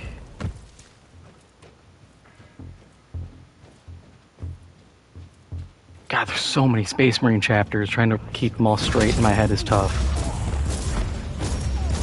Especially when it's, you know, a chapter that exists just for this game. Hey, Chaos Spawn, haven't seen you in a bit. I do wish the Chaos Spawn were according to which Chaos God they belong to. I'm still amazed that they did that in Chaos Bane. Like, I went into that game expecting very little. It wasn't the greatest, but they at least did Chaos right. I can respect that.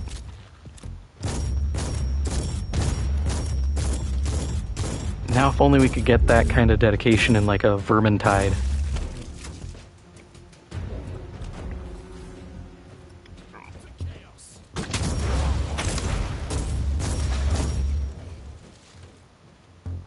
I mean, we're slowly getting there. Vermintide 2 has... well, they have Nurgle. I was about to say, they have Chaos to some degree, and then I remembered it's just Nurgle again. I like Nurgle as much as the next guy, but I get kind of burnt out on how they always use him.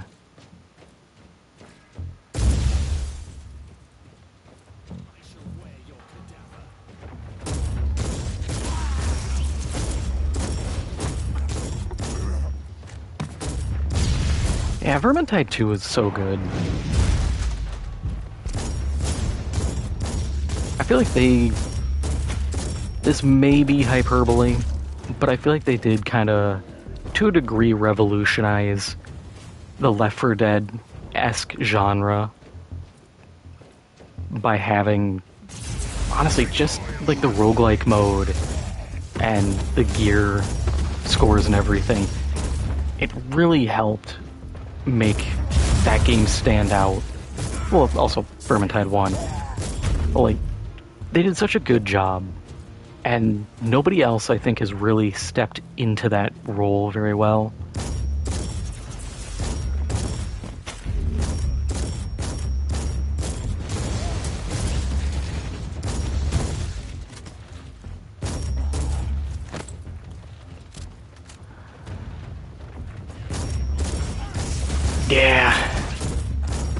That's something I've talked with people about recently too, is just game file size.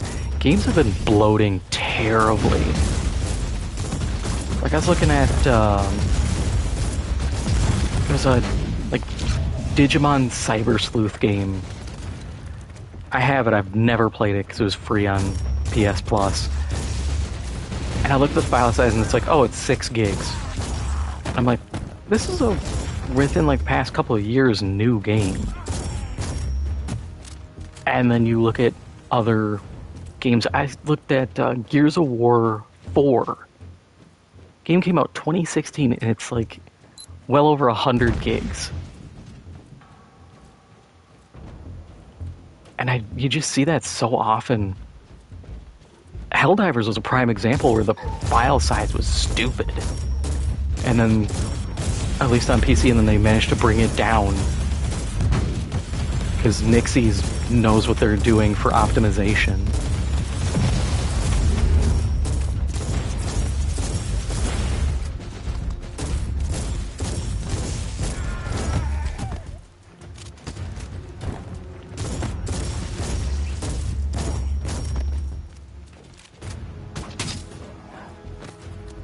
Oh, they're doing another wave of playtesting for the PvP? God, I thought they abandoned that. Because I know... Oh, that had to be... almost a year ago, I'd say, they did playtesting. Because I know I watched a streamer play it. And I was like, oh, this looks fun.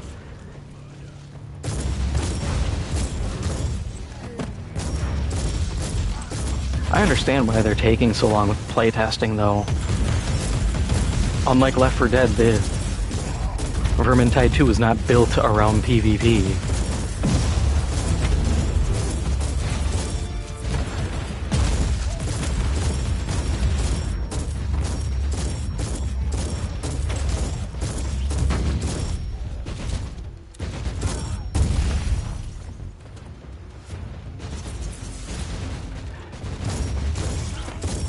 Yeah, I have the conspiracy theory that some studios aren't giving up on optimizing and managing bloat, but they're letting it happen naturally to try to force people to delete other games and potentially competing games. Because then people are less willing to re-download because it's like, oh, this game's 200 gigs? Well, I don't want to waste all this time doing that. I'll just not play it anymore.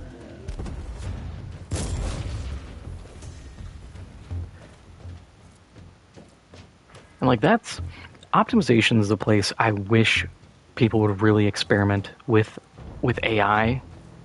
Because if you could get an AI program to properly optimize games, that'd be cool. Because we know people aren't being trained on how to optimize anymore. Which is a shame, because we kind of need it.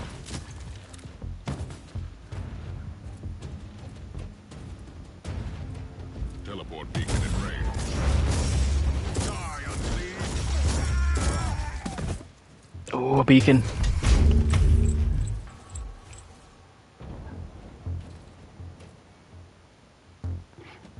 Yeah.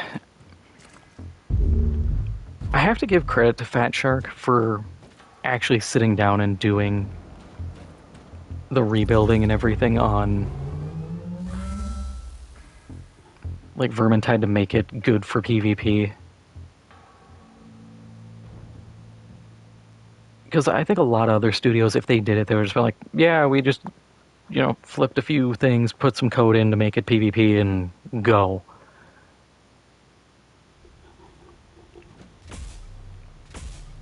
And then you'd have this horribly imbalanced experience that sucks, that no one likes to do. It's Killing Floor 2 PvP.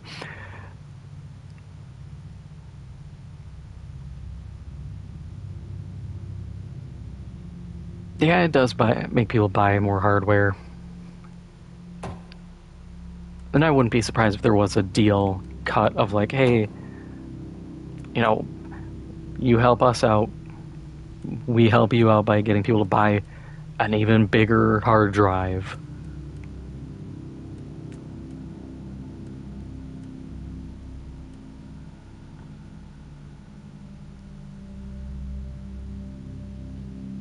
Yeah, I didn't have anybody to play Killing Floor 2 PvP with, so I just suffered with randoms, and it was miserable. I spent like a week trying to get a win, and after a while I just gave up. I was like, nope, I don't care anymore.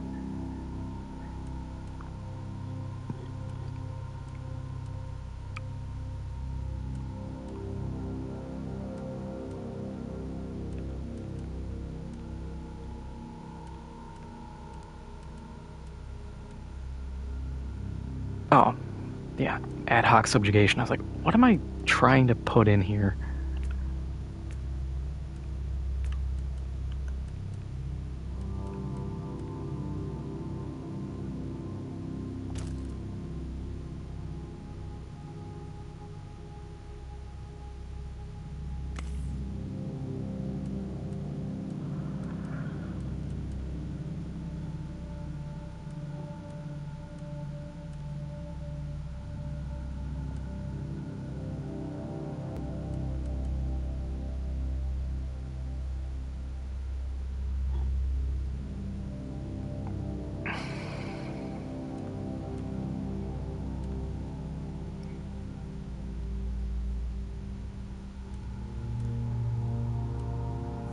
My curse was I had friends who played it, but they just moved on really fast from it.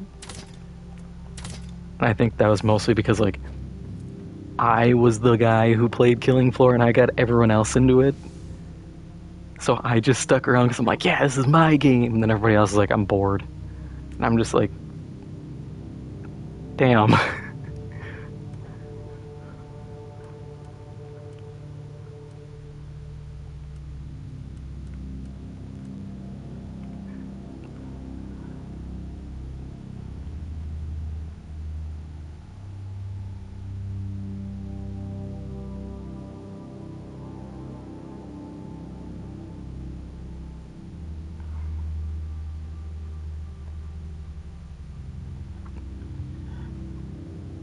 Wasn't it you couldn't play with someone using the Adeptus unless they'd beaten the game? I'm not sure. I never really followed a lot of the issues with this. Mostly because I just was like, whatever. Especially when it came to issues regarding when like the Sororitas came out, at least. I was just like kind of already on the way out. Only thing I remember was that class was really broken, what people said, and I didn't like the fact that they repurposed like the bolter or bolt pistol and chainsword and made it its own weapon instead of just the two weapons combined. Or like you have the two weapons in different slots and they're like, we're just gonna combine them into one. And I was like, but you already have these. Why did you make them again, but with a different set of like effects? Which I get it, you can do different effects with it that way. It just makes the actual combo of the two feel underwhelming.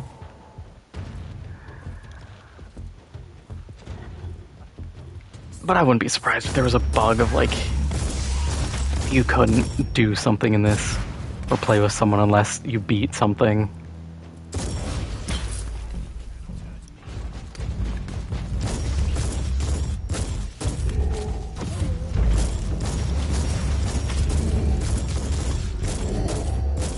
Half the time in games now, when people find some weird thing that doesn't work, I'm just like, yeah, I'm not surprised.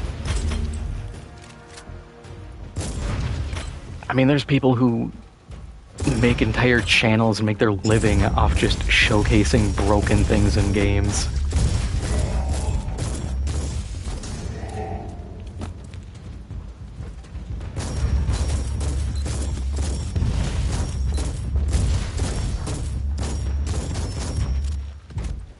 I wish I could have done that, but my brain is way too smooth to figure out how to break every game the second it comes out.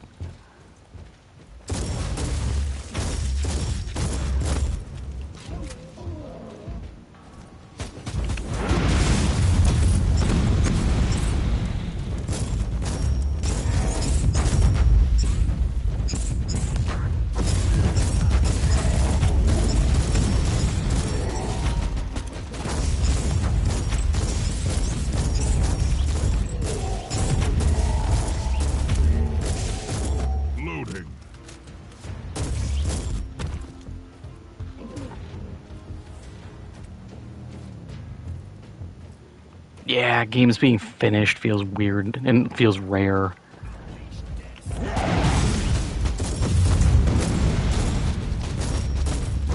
That's why I laugh when I see the stuff where it's like studios want to charge like $80 to $100 for games. I'm like, we knew when they were bumping from 60 to 70 games weren't going to be any better, and now they want to charge more for them to be the same?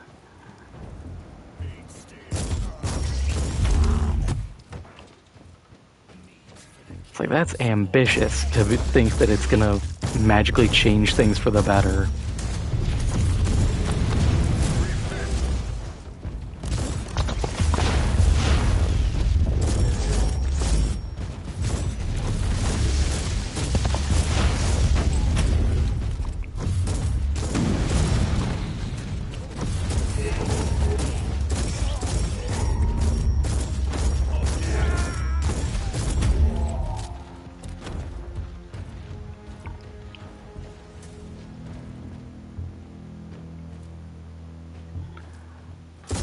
I mean, I feel like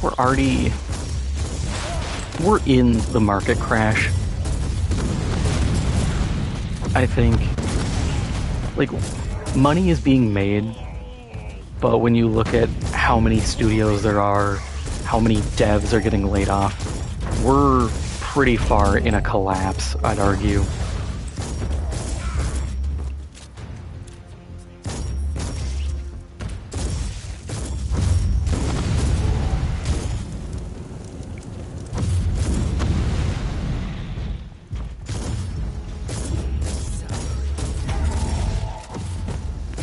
I think a lot of studios, or at least their executives, are thinking stuff like AI is going to magically save them.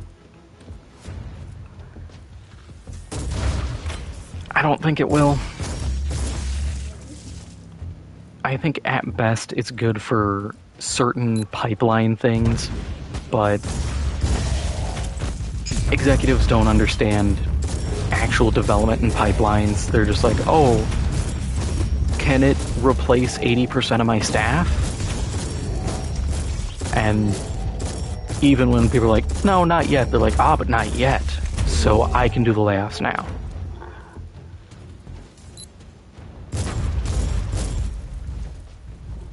Yeah, they're gonna keep shooting themselves in the foot. It also doesn't help. Some of these studios, the staff do not do any, like, PR or media training. The number of times I've seen people, like developers, start a fight with random people on Twitter, I'm just like, dude, if I made a game and I saw someone being like, oh, this game sucks, I'm not gonna sit here and be like, well, time to call them a chud. I'd be like, just hit him with the Big Lebowski, that's just your opinion, man, and you move on. There is no reason to fight for your life on the internet over someone disliking a product. It's not worth it. And all it does is it makes your game look bad, you look bad, your studio look bad. And then it gets people to double down.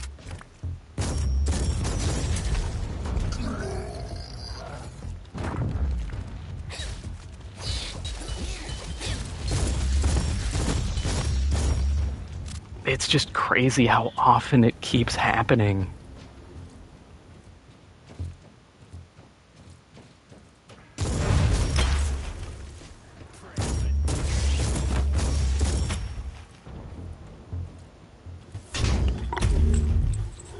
It's like no one remembers the... Even though it's Battlefield 5, I call it Battlefield V. Like, how bad that went.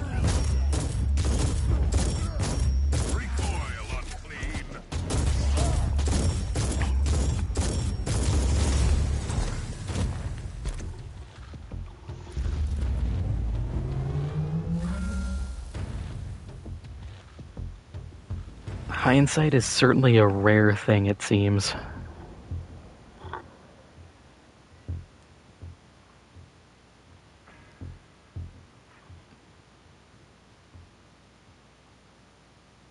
Yeah, Did you see the stuff with Todd Howard recently? The interview he did. He he more or less was like, "Yeah, I regret announcing Elder Scrolls 6 when I did, and I'd prefer if people just imagined it never was announced." Because he keeps getting asked about it. I'm like, I don't know, man. Maybe don't announce a game like 10 years before it's supposed to come out.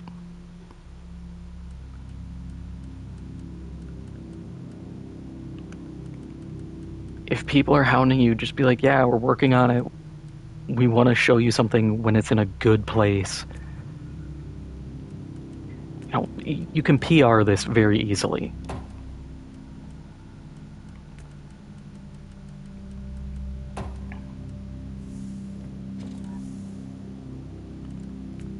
But no, people want to...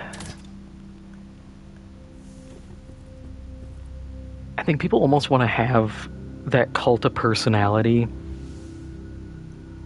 where it's like, oh, it's, you know, it's Todd Howard. I'm going to buy anything Todd makes. It's like, maybe you don't want to do that. You know, it's a cult of personality for a reason. Name 3 cults that have gone well.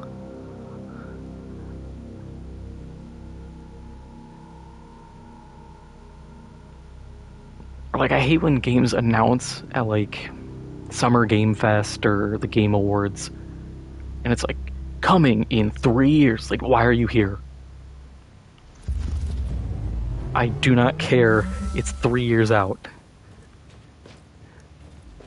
Come back in 2 years.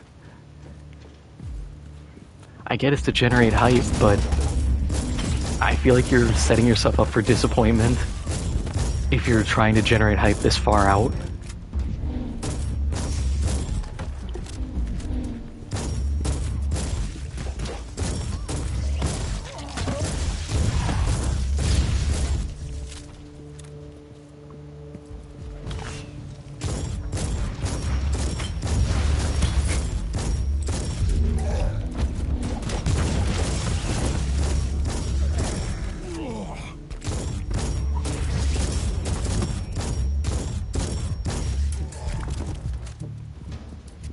It's weird. It's almost like everybody took like Peter Molyneux's whole shtick of promising the world with every Fable game, and we're just like, hey, we saw that really didn't work, and everybody called this dude a liar every time, but we're different. What are we gonna do different? Nothing. But we're different. It's like, okay, I guess anybody can say they're different.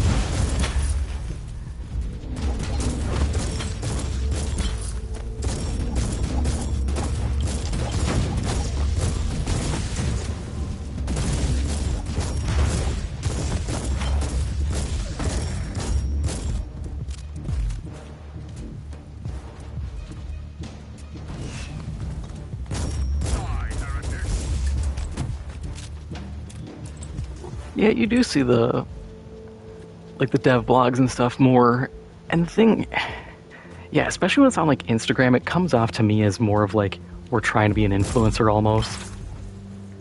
And it is kind of funny because it is good that we're getting to some degree more transparency in the dev process, but at the same time, I feel like some of this transparency isn't good. Like, I remember seeing like the TikTok videos and stuff where it'd be somebody who's like, this is a day in the life of working at like Roblox. And they'd be like, I show up at 10, I go to the coffee bar in the building, then I go to the lunch room where we have like a bistro, then I go to the like hangout room, I go to a little quiet cubicle for 20 minutes for a meeting, and then I leave. And it's like, what? This is what you do? This is daycare.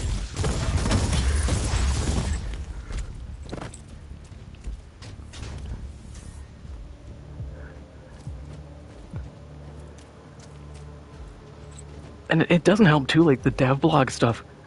We're using Hygar as the example. You find out They outsourced a bunch of stuff. Helldivers, Arrowhead outsourced a bunch of stuff. Games are becoming more of just like, yeah, we outsource everything to, you know, Korea or to a studio in Indonesia, and then we just kind of take whatever and slap it together real quick.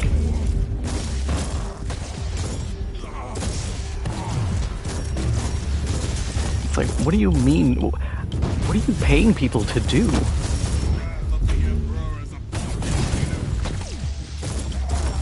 Like, I know what entails in the job of like a producer in games, and it's mostly just checking on people and looking at things and being like, does this look right, yes or no, and being like, hey, are you doing your job? Is that what you're doing? Is that it? You have just a bunch of people hired as essentially managers? I'm sure you could probably not have all of them and just hire for less the actual artists.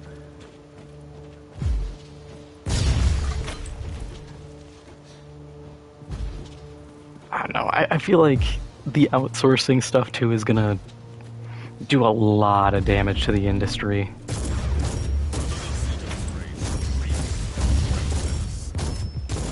That and just generally people not having the technical knowledge that they used to. I always remember the discussion about the destruction in Red Faction Guerrilla, and people being like, we don't know how to do that anymore. Whether that's true or that's just become a meme at this point, I don't really know anymore, but I could see it just being like, yeah, we don't have the technical understanding. I think that's definitely the case with a lot of, like, in-house engines, you know. What was it? What did Konami use for the last Metal Gear game? Was that Fox Die or just the Fox engine? But I remember last I heard, because all the remakes have been done in Unreal, it was because they only had like 5 people who could work the engine anymore. Because no one does documentation, and people don't get trained, and then you just have these old engines that nobody knows how to function, or how they function, or how to work them anymore. It's like the story of Dragon Age Inquisition. Inquisition with the Frostbite engine, they had to rebuild, or they had to build like a save system because it was meant for Battlefield. And they would have to call on DICE, and they couldn't always call on DICE for help. And yeah, we're kind of regressing in tech literacy. I mean, we do see that. It makes me sound old, but there are younger folks who do not know how to use a computer. They don't know where to find files or anything like that. And I'm just like, dude, you guys grew up with this stuff.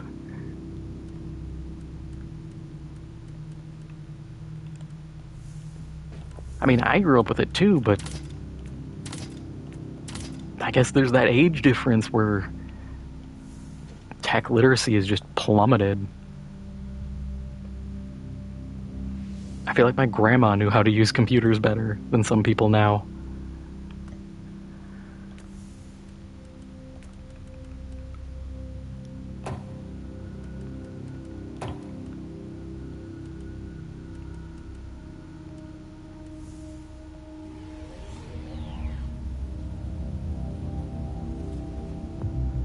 Yeah, over-reliance on tools that rob you of agency.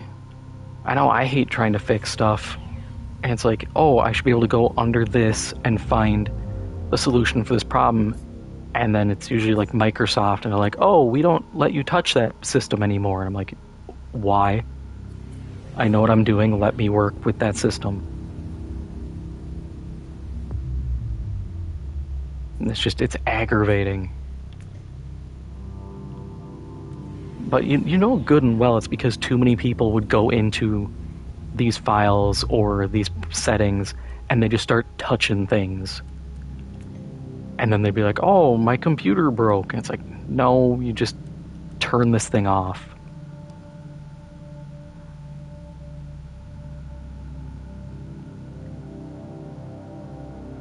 Everything is just becoming a Mac, essentially. Or essentially a tablet.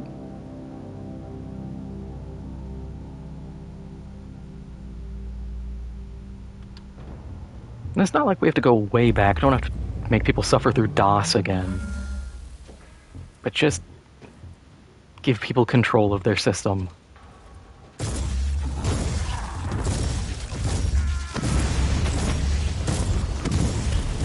One of those tarot cards made me slow.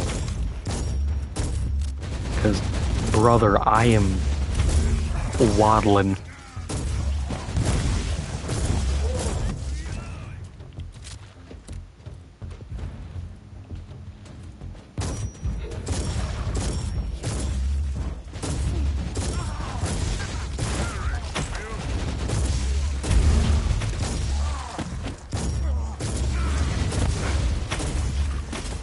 Penguin Crusader feels like it.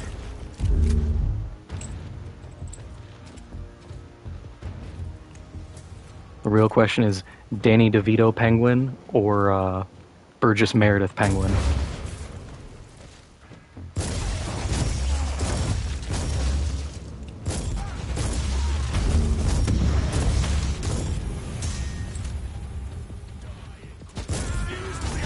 Pengu. Hit him with the newt newt.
Keep forgetting it's the man stopper round, and then like the apostle just shotgun him once, he just flops. I'm like, ooh. I still love this. Is a level 1 shotgun. It is exactly what I said earlier. You get a weapon, and for the longest time, it is your best option. In no world should I be level 20 using a level 1 relic shotgun.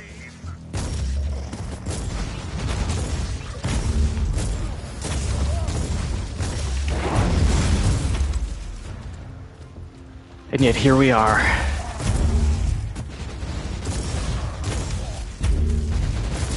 And the worst part is when I do get a new shotgun, I'm not really gonna feel the difference. Because that's how it usually is. If you're lucky, you get that big power spike where you're like, oh man, I was missing this. And other times you're just like, it feels the same. For better or for worse.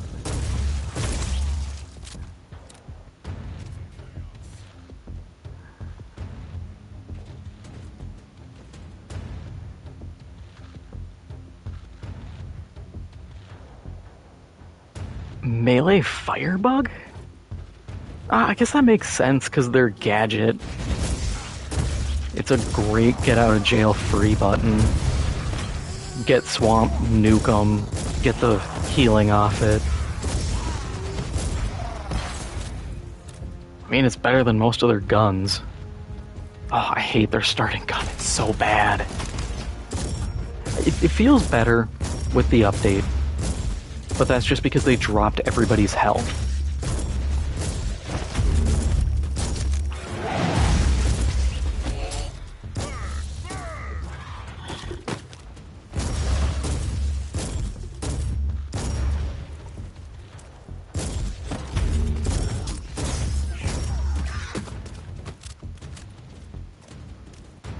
Yeah, the heavy bolter, that thing is just nasty. Every one I've gotten, it's just like, okay, I can just walk through this now.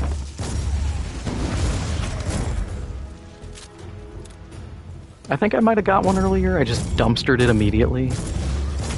Probably should have kept it, but we'll see what my next big gun is and see if it replaces the shotgun.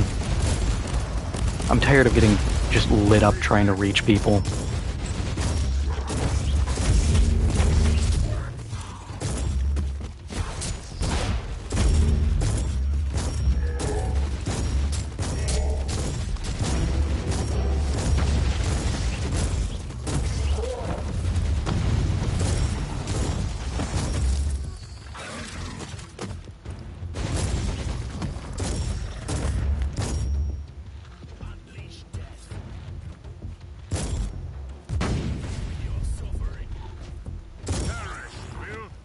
I'm gonna have to go back through Firebug then if they're that strong.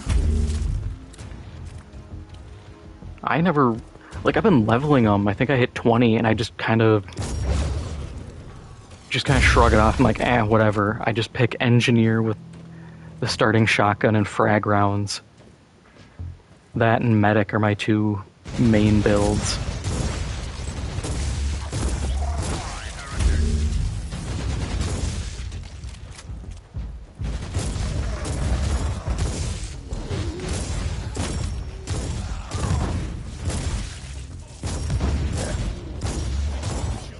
I'm terrible with the sharpshooter. The only role I play when I'm the sharpshooter is the victim.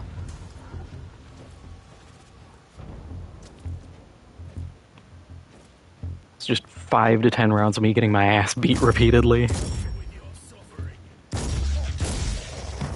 I cannot find a good build for the starting rifle. But it's probably just me playing wrong. I don't like using cold rounds because I'm like, it works. I'm just not big on it. But I probably should just nut up and use cold on everything.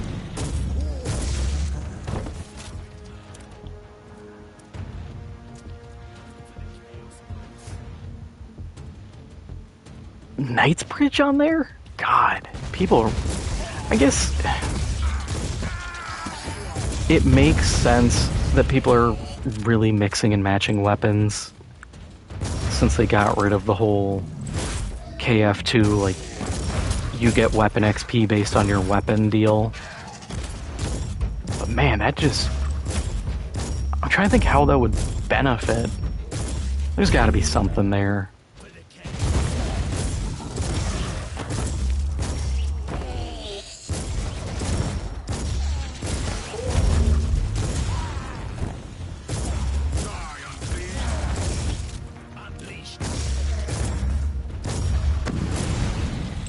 Does Knightsbridge start with cryo, or am I just hallucinating?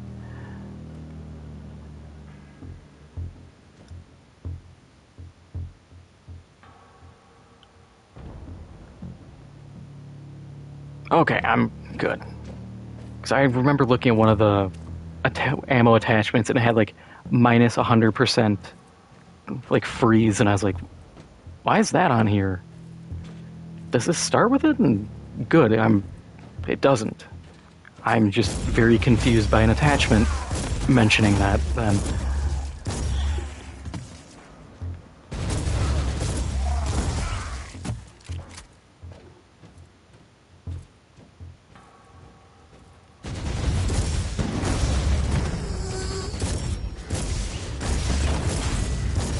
Hey, Hellbrute!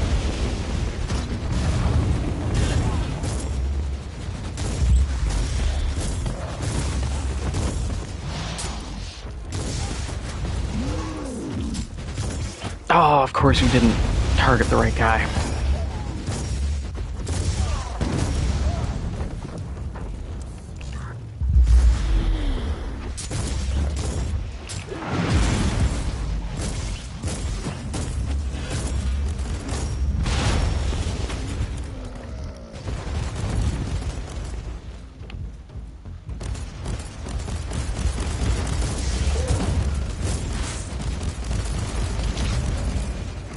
Run away.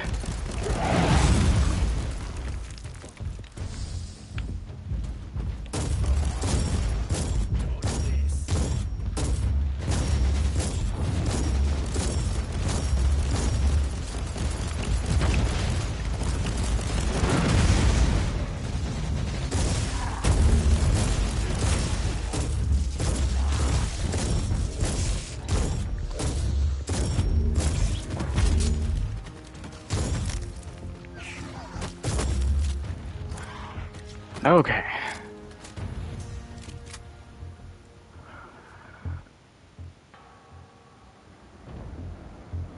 I think they're gonna do Summer Sideshow because if you played the Antarctica map that just came out, one of the there's a lounge area. I think that's the room with the rock wall. There's a TV screen that has the Scrake monkey skin on it, and then there's another one in the same room, another screen that has something for the Halloween event. So hopefully that means they're bringing them back.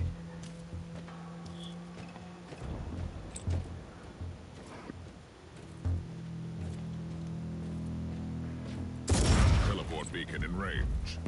Loading. I always liked the seasonal events.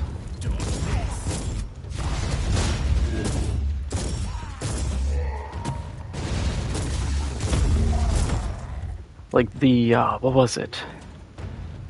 The Halloween season event that they did where they had the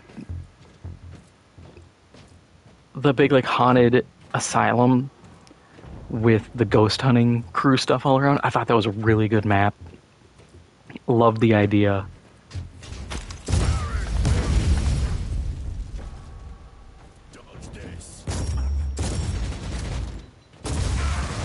I thought it was really good because it felt like you could take it out of the Halloween event and it just felt like a normal map. It didn't feel super out of place or weird. Not like, what was it, Elysium? That map? That one was just strange.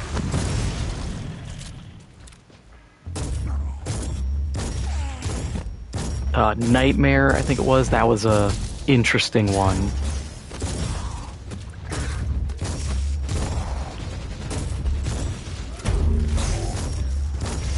Airship was fun.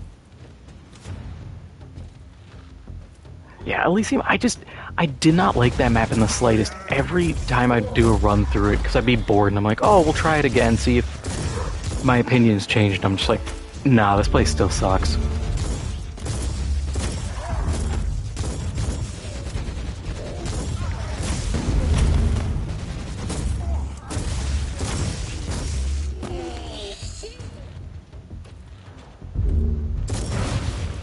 I can't remember if that was a Tripwire official map or if that was one of the community ones they added in.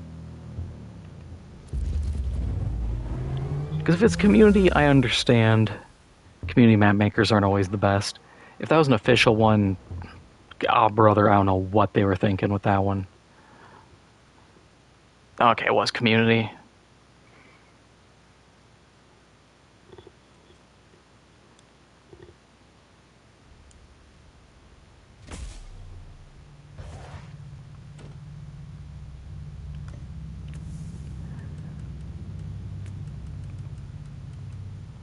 I do think it's cool that they do community maps as often as they do. I just also worry that it's kind of the Bethesda effect of like, hey, the community can fix the game or finish the game. You know, we just make the framework. It's like, don't do that.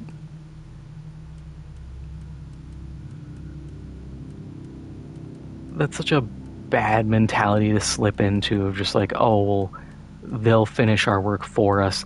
They're here for the mods anyways.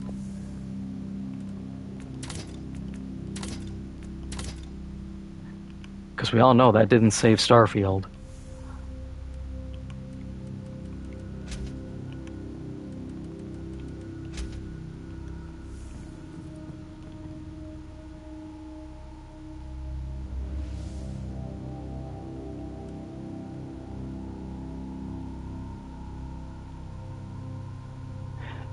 Yeah, and that's the other big thing is like having the community actually get to be involved in the game is a really good idea.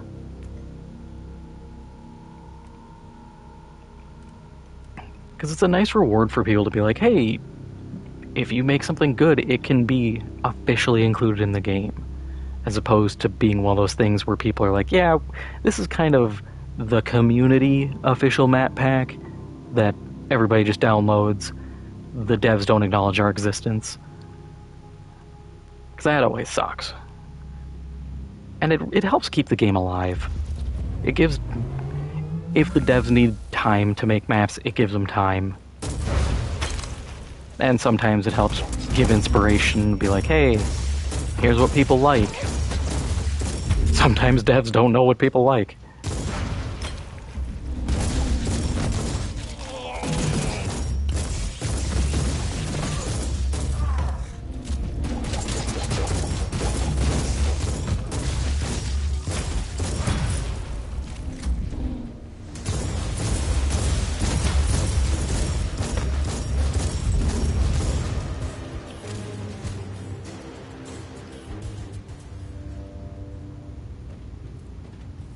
Yeah, the dialogue is so bad. I finally just like turned the voices off because I'm like, I can't stand hearing these guys. Because at least like Killing Floor 1 was very British, but it was funny. 3, they're just like, yeah, maybe they call someone a wanker. It's like, wow. Creative.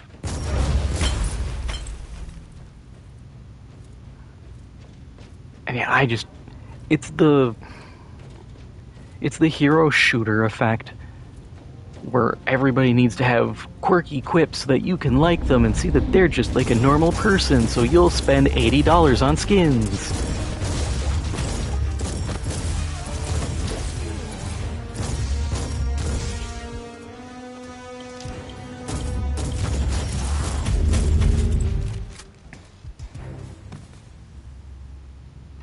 Yeah, there's no charm to it. It's just, like that's what I hated when they initially said that all the characters were going to have a class tied to them. I'm glad people pushed back because that was such an out of touch approach to things.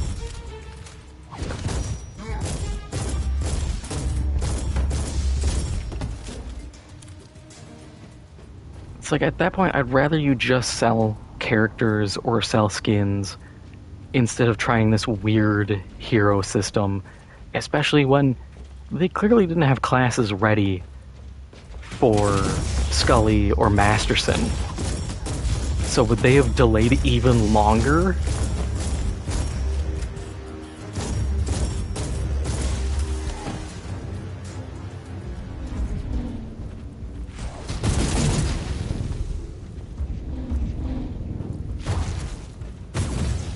Oh god, I miss the weapon wheel. I miss the weapon weight system.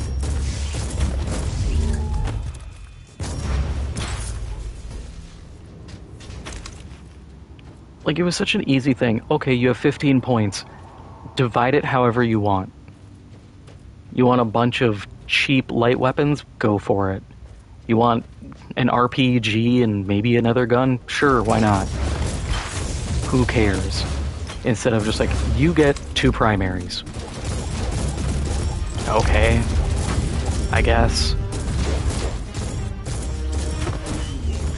We don't even have an RPG. Like, how do you have a Killing Floor game and not have a rocket launcher available?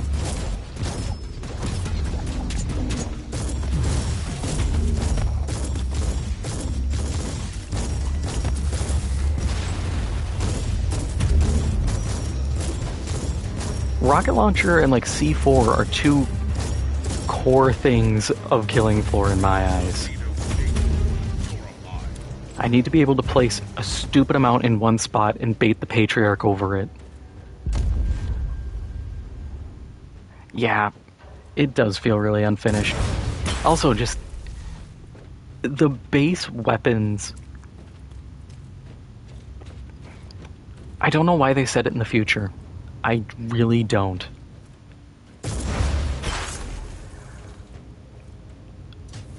If the goal was like, oh, well, we need to explain how the Zeds are still here, just make them organic. Be like, oh, the early ones that came out of Horzine were mechanical. Newer ones, because I remember the Black Forest map, there was that weird growth thing with like nodules off it. Be like, oh yeah, it's this weird like creature that spawns Zed-like creatures. They're kind of already going in a weird direction with the Mire. The recent update, the storyline is all around like extra dimensional stuff. So we're already going in that direction, so who cares? Lean into that. Let me have my old weapons.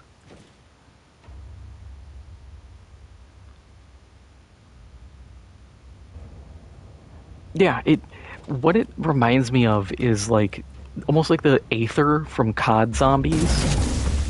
I honestly kind of feel like they might have been like, oh, COD Zombies is popping again, let's do the Aether, because that's the lore for the scavengers.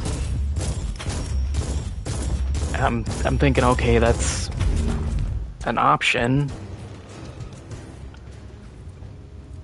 I feel like you could just skip the interdimensional part entirely. Also, how is Horzine still a company in the future? Everybody knows they made the Zeds. I think at this point, a government would have stepped in and been like, nah. You don't get to exist after unleashing monsters upon the world.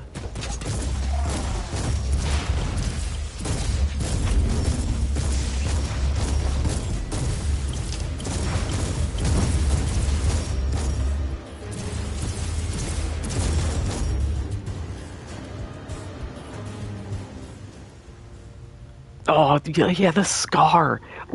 Along the barrel, those, or not, I think it's along the receiver, those big, like, pneumatic tube things. Every time I look at it, I'm like, why are you here? This should just be a scar. The tubes don't add anything, it's just extra gubbins to say, hey, this isn't a scar, it's a scar from the future. We don't need it. Make my weapons look normal.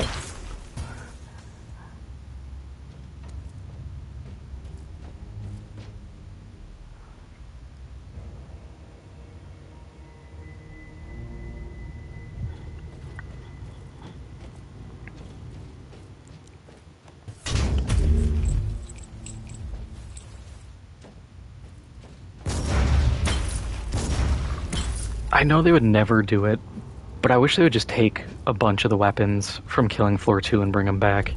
Give me the minigun. Give me the Glock. Hell, I'll take the Mosin. Also, I'd like the SWAT class back. I had fun with the SWAT class. I never got to use the Riot Shield and Glock, but I mean, it's an auto Glock. It's probably fun.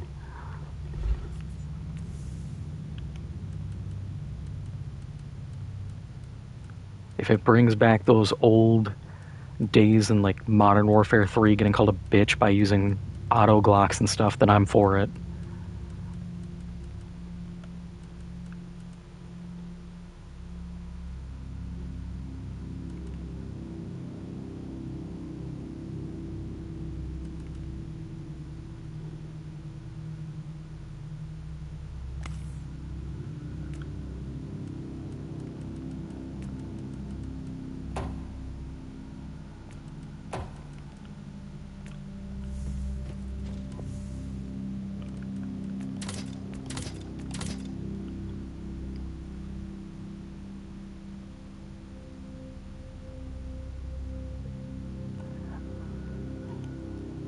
like I can see where they want to go with like the ninja being the parry class, but yeah, it definitely feels like originally it was going to be the replacement for Zerker, and then the pushback got too bad, and they're like, ah, hell, we got to bring it back.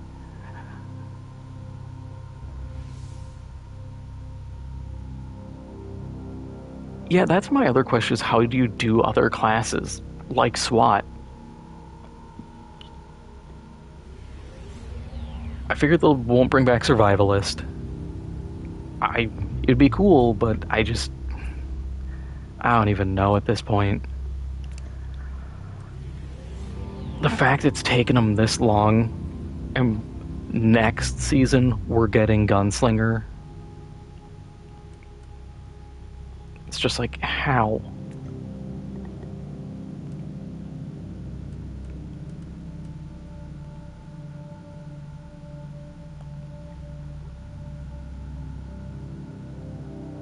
Yeah, and that's the thing. Survivalist is irrelevant because Survivalist was just you can use anything. But now that you have no restrictions on weapons, it's just everyone's Survivalist. You just get a different flavor of grenade and a different alt.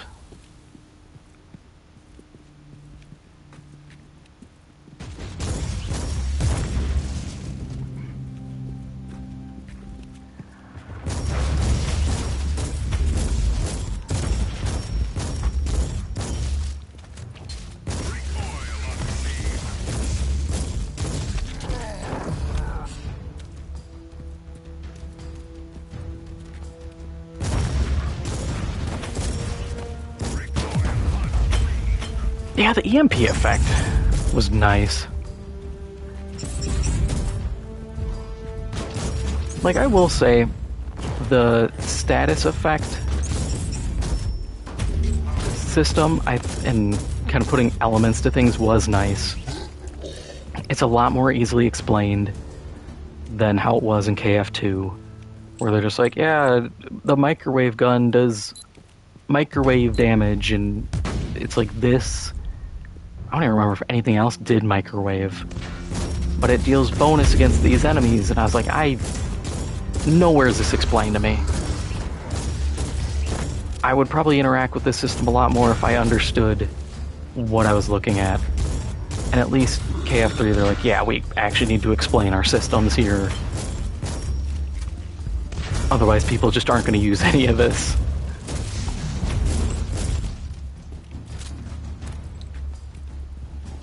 Who would have guessed poorly explained systems don't get utilized?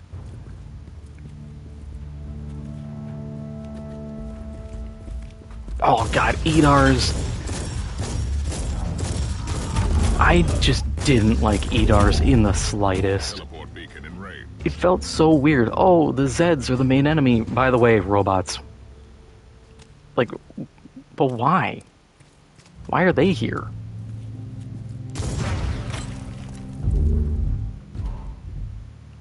Yeah, I do fear they're going to bring them back just because we have new enemies thanks to stuff like the scavengers. So they're probably just like, oh, we'll add them back eventually. I mean, we don't have any of the bosses from KF2.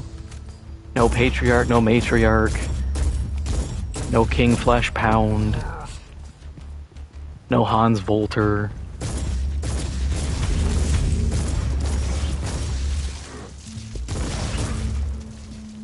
I'm cool with not having Volter, though. He was kind of meh. Everybody else, it made sense. Like, oh, they're all a part of this, and then just, oh, here's a old Nazi scientist. Like, okay, I guess he's here too.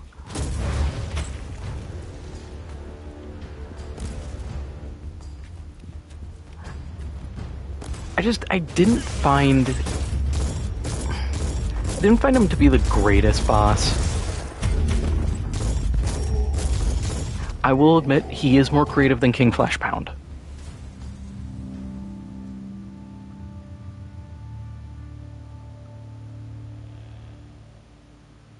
Yeah. all this stuff like, oh, more Croft. I'm like, I don't care, man.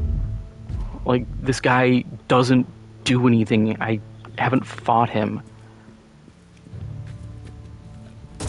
I'm starting to think they don't, like, whoever wrote for this stuff didn't look at the old lore, or they just did a very brief thing of like, oh yeah, like, Kevin Claimy's here and he helped make the Zeds, and then they just moved on. They didn't read any bit of like, yeah, he's the patriarch, he's behind all this. There's like, oh yeah, he's here in name. The City Streets map has it as like Claimy Square or whatever. Whoa. It's like, no. Or all the little seasonal story missions, all this stuff like, oh, we're tracking these nukes, and now Moorcroft has a portal to wherever the Mire enemies and the scavengers are from, and I'm just sitting here going, I don't care. I'm just going through the same maps, interacting with things to get story that doesn't have an effect on anything.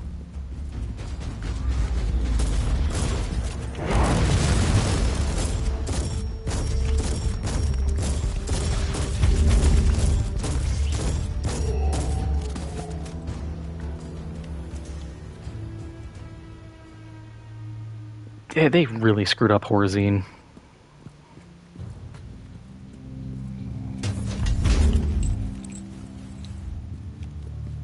Teleport beacon in range.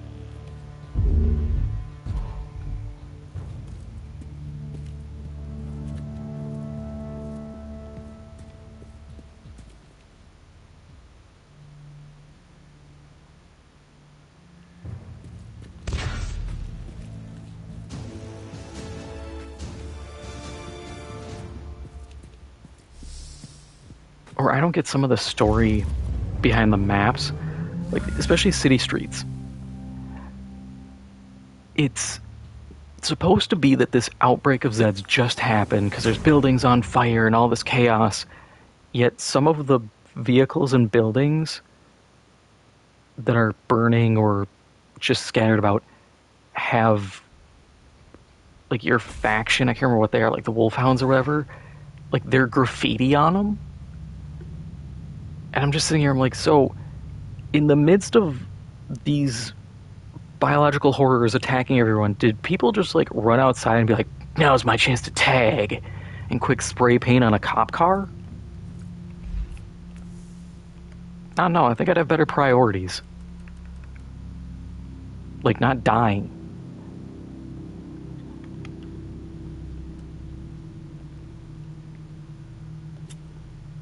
That's gonna be nice. Damage reflect. It's gonna be huge.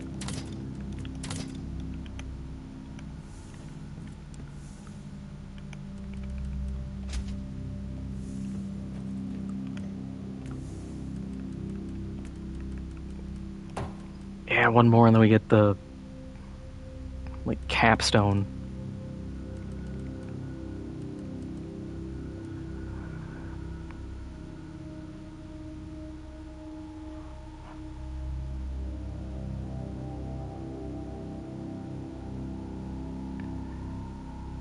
Yeah, they just lifted Resident Evil lore, essentially. Saying like, oh, the Zeds are used in proxy wars. It's like, okay, so it's like all the viruses and Umbrella Corporation and everything. This is the C virus, effectively, in Edonia from RE6.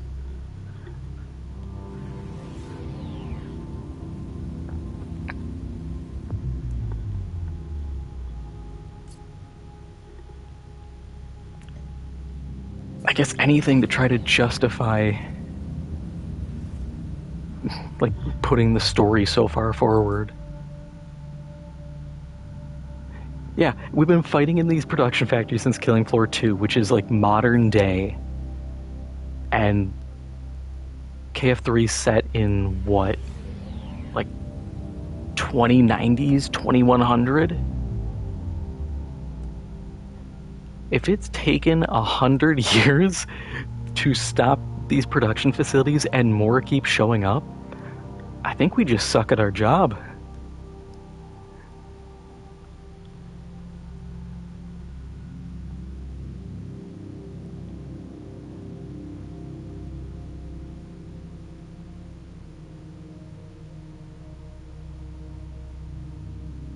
Yeah, like I hate that they clone Mr. Foster, and just everybody's either a clone or a new character. Like Masterson is actually like the grandson of the original Masterson, but he looks identical and is also old.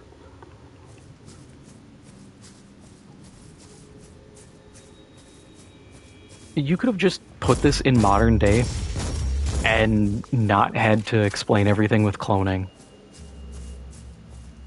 Oh, Mr. Foster's alive. He's still here. Oh, this is Masterson. It's been a few years. He's really damn old. You could introduce the new characters, just being like, oh yeah, more mercenaries have shown up from across the world to fight Zeds. Looting. Like, no one's gonna question that. In fact, people would look at that and be like, oh yeah, that tracks.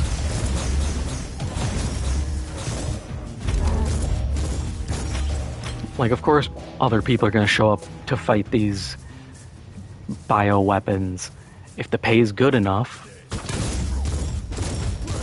Or DJ Scully has been in a cryo prison, like this is Demolition Man.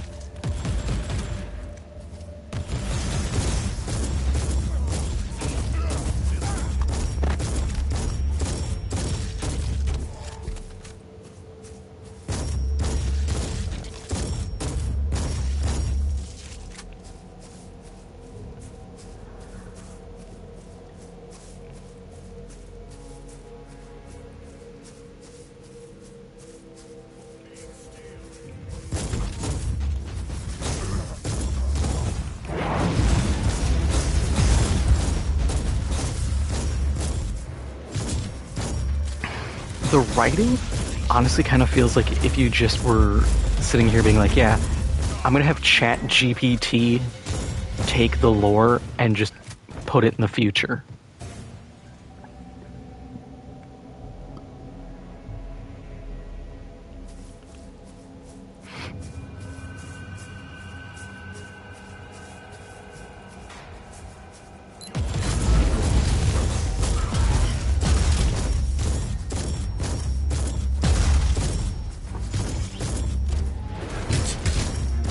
And I liked when it was just a ragtag group of mercenaries. Don't let me off. Who were just getting by.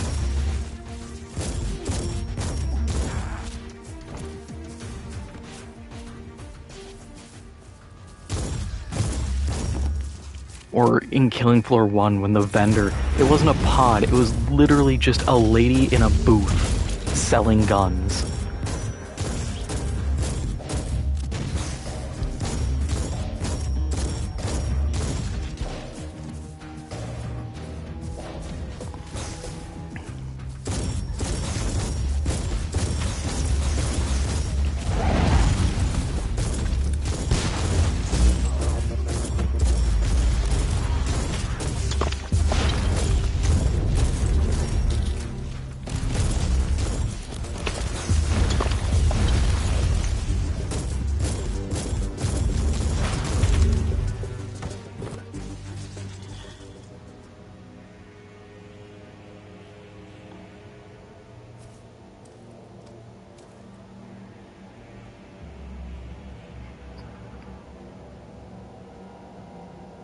Yeah, when I fired the game up, I was expecting the Dosh Vault. I was like, yeah, this will be fun, you know, get to farm that back up, and we don't have the Dosh Vault, we don't have class prestiging.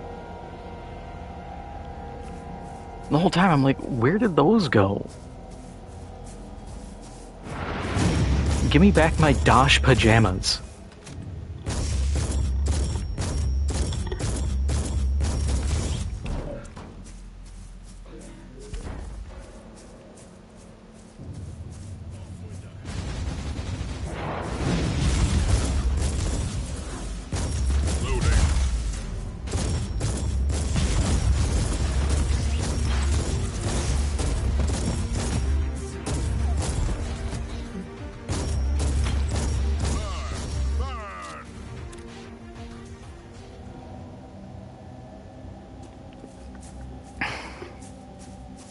Yeah, God forbid we get to put a bit of personality on our characters.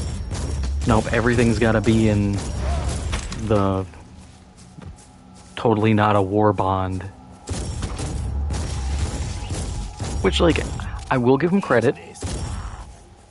Having them not be just FOMO abusing mechanics is cool. But this last seasonal pass thing, everybody's just like, oh, you get Arctic camo.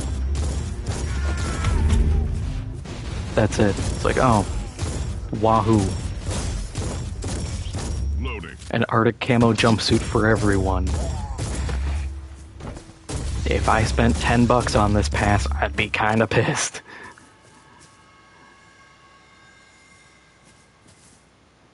The only cosmetic that I think is good is for Tanaka with the like season 1 like capstone cosmetic, because it's like a nice ninja outfit.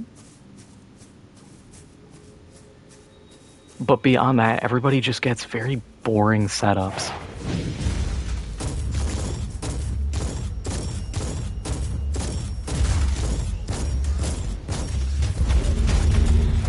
I wonder if we're gonna get the Chickenator back.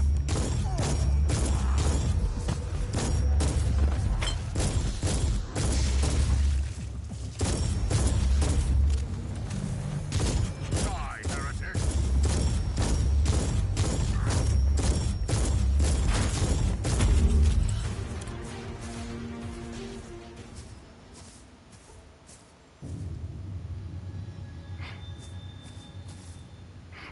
Yeah, season 2 gave Foster some cool outfits.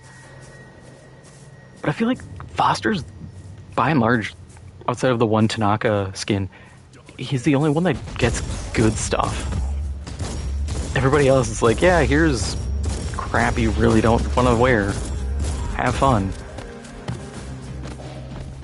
Or the fact they sell the old, like, SAS uniform instead of just letting everyone have the gas mask and for free. It's like, come on.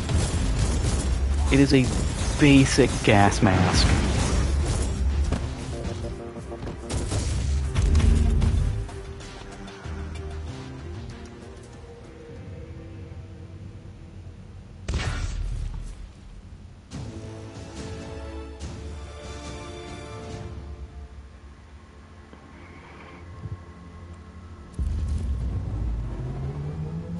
God, the Gary Busey one out. I remember when that first came out, I was like, you're kidding me. Yeah, like, there was a lot more personality back in the day.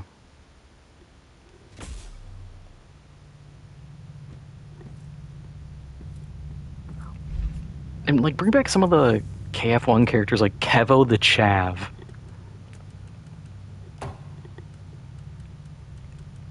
It's such a random cultural thing that's just for British people, and I love it.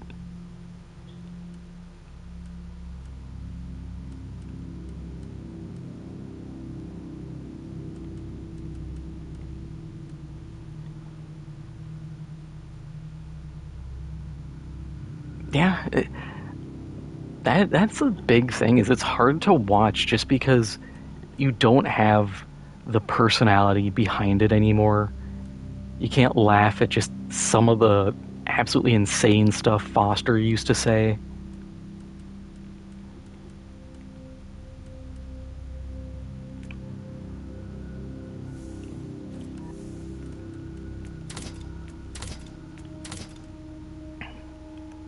And on one hand, I get it.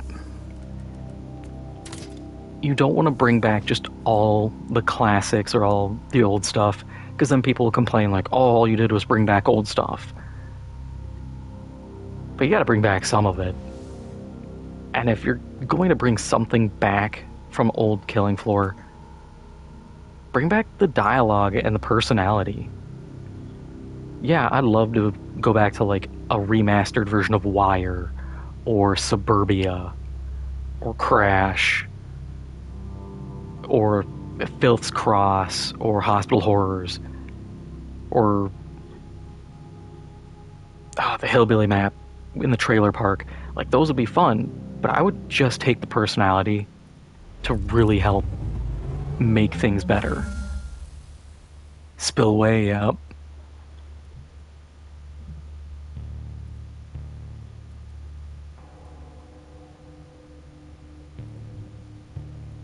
Oh yeah, the black metal character from KF2. Yeah, I can't remember his name. But yeah, every character had a lot of personality.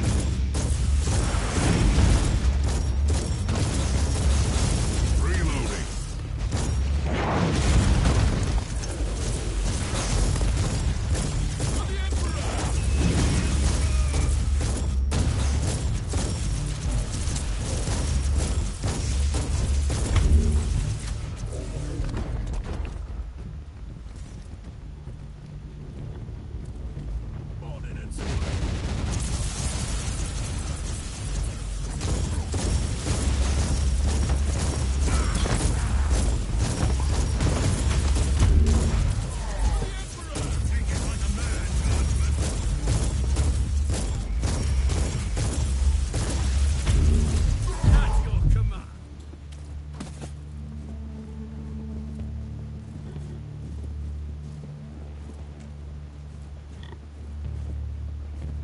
Or another character that would have been fun from Killing Floor 1 was the guy who was based off that British singer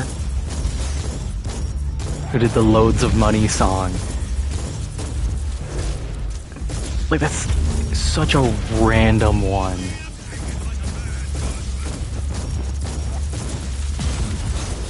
And the fact that he left a trail of floating cash wherever he ran.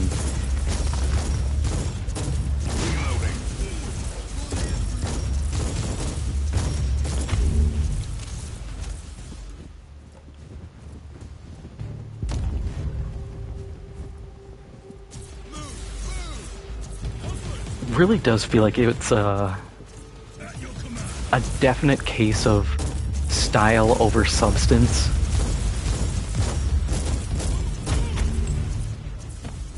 Take it like a man, Guardsman. Yep, Anton Strasser, who was, I think you got him if you played on console or if you had like Red Orchestra.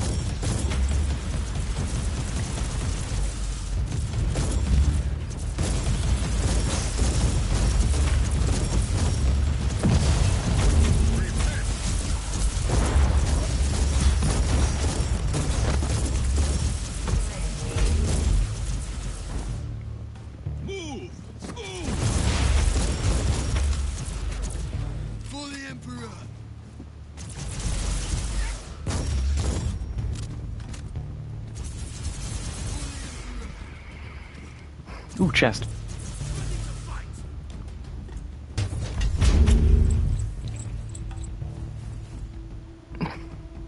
Tom Banner. God. Man, I need to go through the list too and just look at all of them. Because there's also that one like rockabilly girl character. A friend of mine used to play as her. It was like we keep saying, the characters had personality. Everybody was memorable in their own way. I know in Killing Floor 1 I used to play as, there's a guy in like iron worker stuff with like a welding mask. I used to play him. There was a guy in one of the inflatable hazmat suits. I played as him a bunch. Always remember Kevo the Chav. There was like Night Ferret, whose whole lore was he was just some British guy who wanted to be like a superhero, so he'd dress up and fight people. Personality. It's always the personality. It's always something that makes these characters stand out. Whether it's goofy or it's just like, oh yeah, I can see that just being a dude in West London fighting for his home. Ray Higgins, yes, thank you.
Yeah, it does feel very American.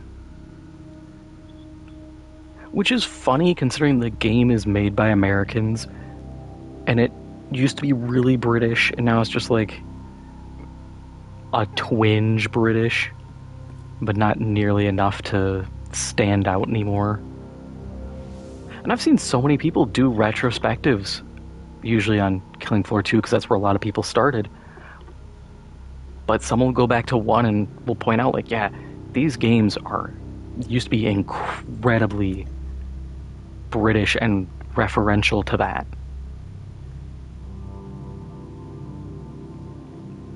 And that's really what made them stand out.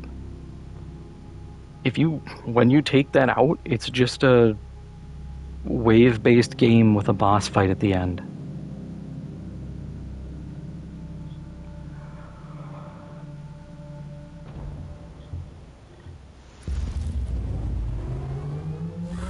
Also, KF3 not launching with, like, a really solid starting map.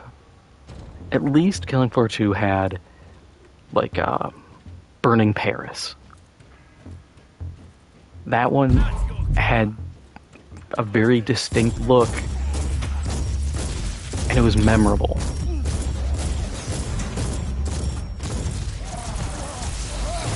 If I were to describe any of Killing Floor 3's maps, it's just like sci-fi city, prison in the jungle,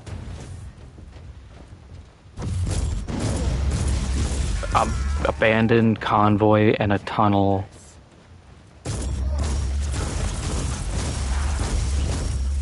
I'm trying to think with the other ones.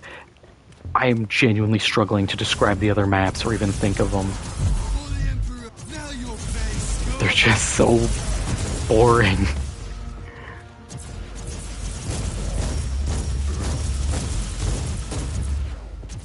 Oh yeah, random sewer. Yep, random sewer in Japan.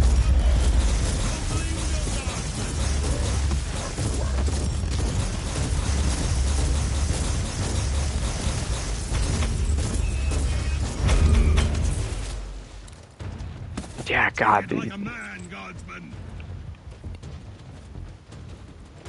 All of the maps are just so boring.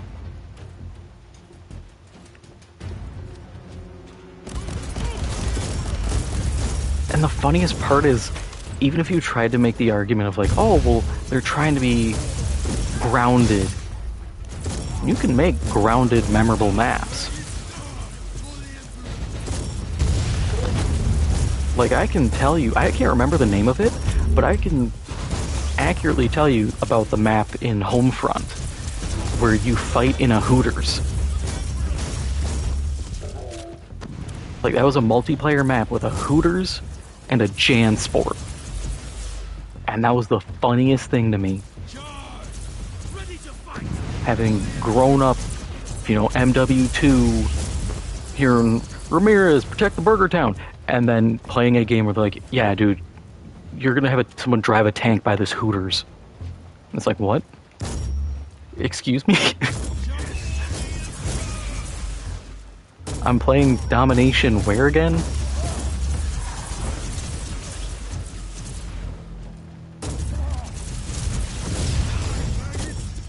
Reloading. Oh yeah, you're right. There was the office building.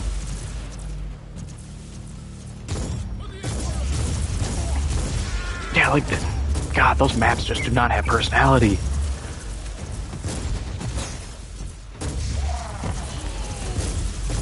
I think, as I'm thinking about it, I think a big thing is you can have it be like office building, sewer, but you need a hook, and these hooks are not there. If it was office building with a plane crashed into it, or a helicopter crashed into it, something where it's like, oh yeah, that's not normal. You know, it took the roof and part of the next floor out so you can see across it and jump down a floor or something. That would be memorable. But just being office building, it's like, okay.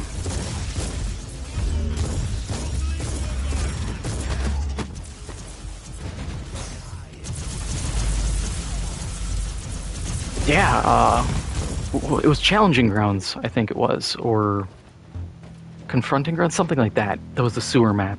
And it was good because it had a cool, like the alligator statues, and you had the second, like the top upper streets, and you could fight just in the streets and completely ignore the sewer, which I usually did.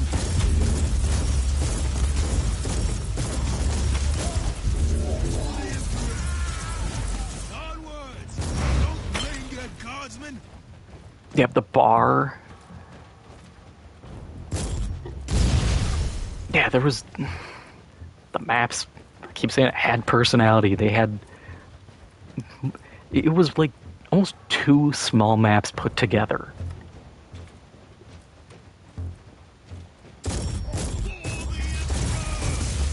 That was the great part about like Burning Paris, was you had the upper area, you had the center office building, and then you had the subway tunnel.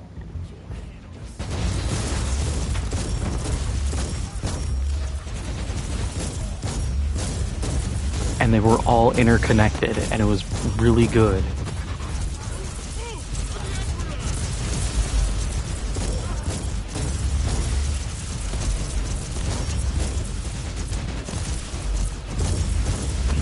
Oh, I loved hanging out when it came to the sewer, just up top, running around the whole thing, because I could get a good train going. I miss finding weapons. Weapons and ammo boxes. When I first started playing through KF3, I was just like, okay, can I find like a shotgun on the ground? I'm running around, I'm looking, I'm like, there's nothing. And that is such a bummer, because it was nice just trying to squeeze a little bit of leeway out of your money early on by picking up a shotgun. Even if it's off class, just be like, okay, this is strictly to make me some extra cash. I'm gonna flip it the first, like, wave.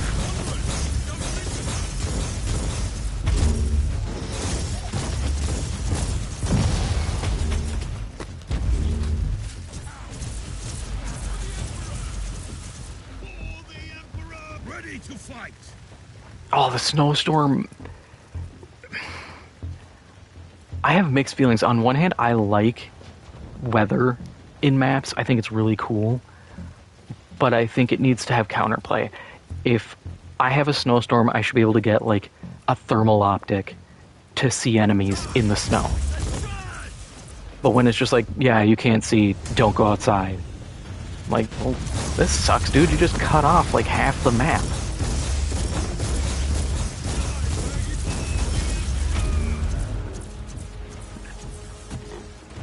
You have to really balance it out.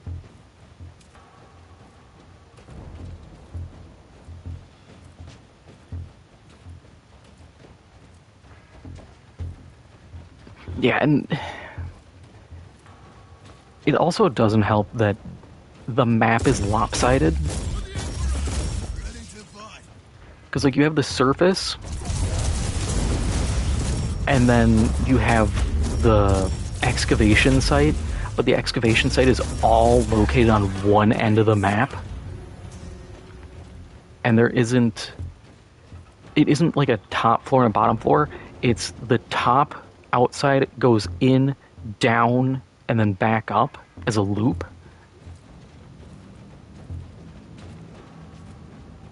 If it was 2 excavation sites on either end, or like a tunnel that led to another end, they could go up an elevator so that there's kind of a loop you could run, I think it would be better.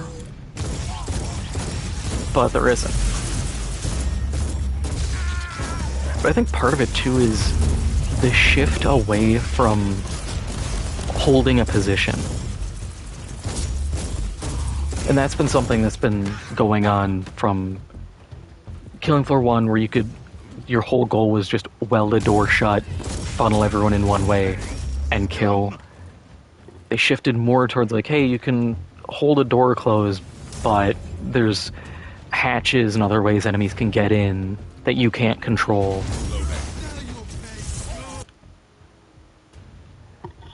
And then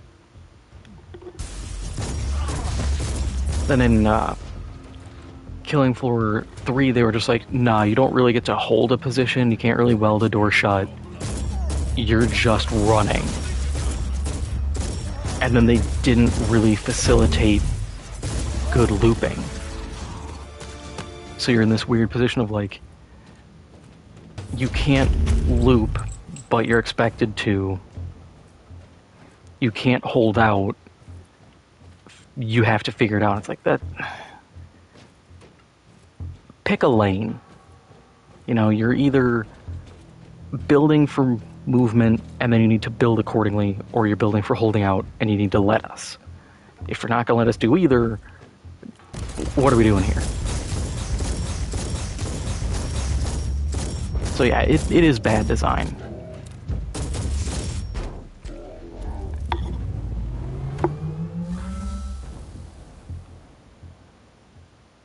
Yeah, the wall breaking, at first I thought it was really cool. And then after a while I'm like, this sucks, dude. I can't be anywhere because someone somewhere is just gonna punch a hole through the wall.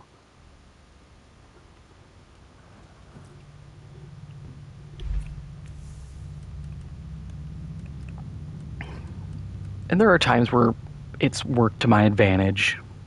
You know, Scrake punches a hole through a wall in a room and it's like, hey, I can escape out of here now. But I'm banking on the game sending an enemy through a certain direction to give me that escape. At least let me make that decision. Give me C4 or something so I can blow out walls. Because that's what bugs me with the sewer. The sewer has an entire section you can't access until an enemy destroys a wall.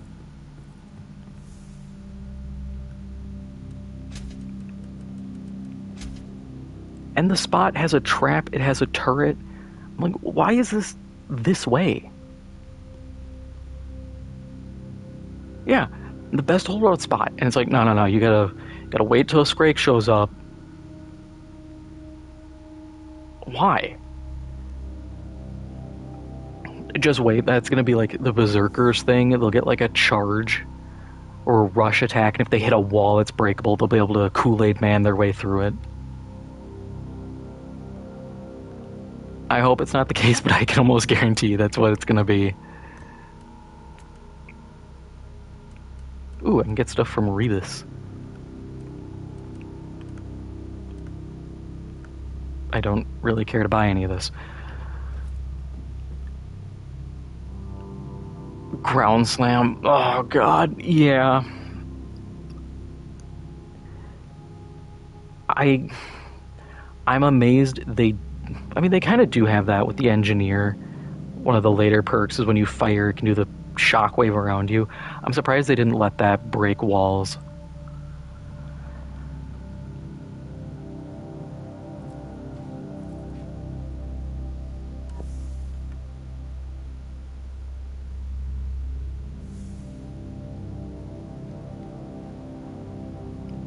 Oh, man, they need They need to bring back old stuff like the Zweihander. I don't know what they can really put for a Berserker otherwise. Like, what sci-fi weapon, absolute goober weapon are you going to give them? I'd love for the Hemo Clobber to come back. Yeah, the Bone Crusher, that was fun.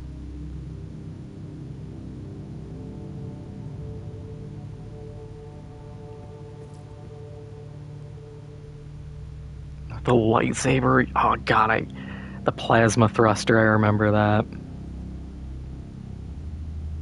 That was a weapon.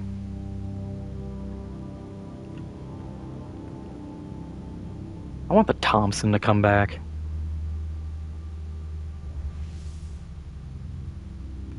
But I fear what abomination they'd let you turn it into with attachments.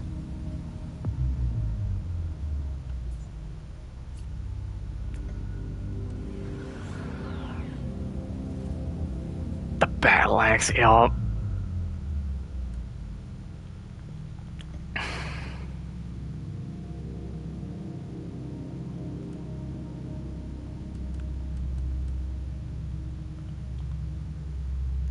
Yeah, KF2 Berserker had really good weapons.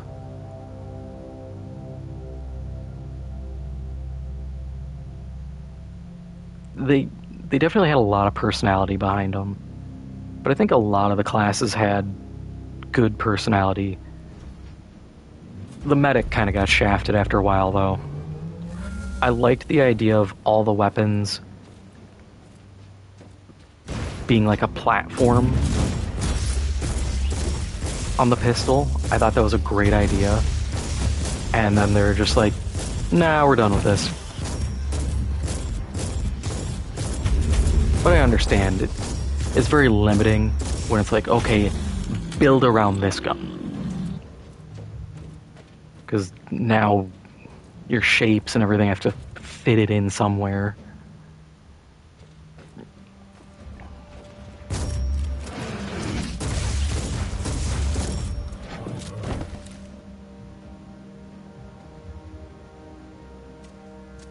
Yeah. That's the curse, though, of, like, late KF2 medic weapons were really just getting kind of half-assed. It's just like, yeah, here's something.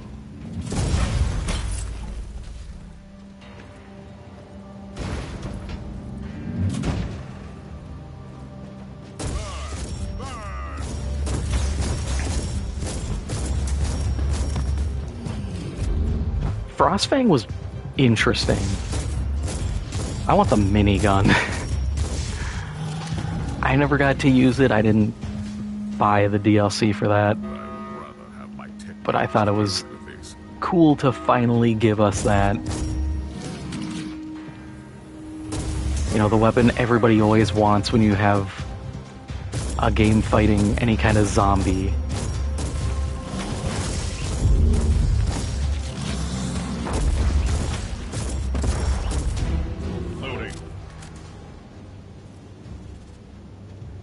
Yeah, just bring back all the LMGs at this point.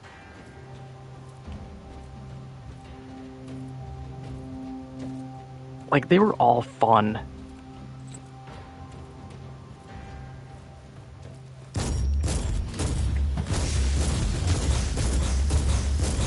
And I think that's the big thing, is you just have to bring back old stuff, even if you're like, oh, we want to move forward. Like, look, you're starting fresh, and you're having a bunch of monetization.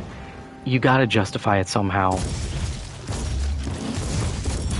I don't think people are gonna be too mad if your new game just gets a bunch of stuff in it off rip, as opposed to just like, yeah, we're gonna trickle in like a gun or two every 3 months.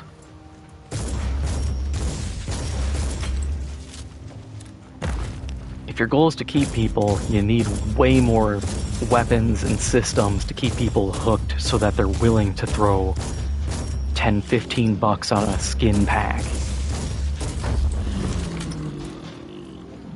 Because if you don't, Let's see what happens now. you're banking a little too heavily on your casuals who they may not even see the value in it. If they're like, I'm just going to play this for like a weekend and then be done. Yeah, you need content in a PvE game. Wild concept. You need content in your games now.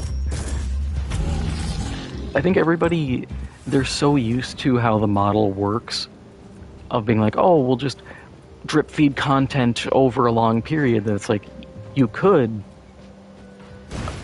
years ago, but now you have so many of these wannabe forever games that some people are already in them forever. If you want them out, you need to offer a lot on the start so that they go, oh, this will keep my attention. You have to treat every customer like they're the most ADHD person imaginable. And you need a lot of stuff to keep them happy. Because if you have a big launch, then you can be a little slower on your release because you just have a bunch of stuff to work through.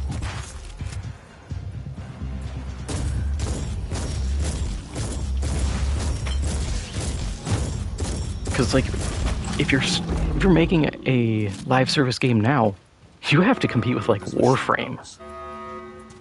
Good luck with that.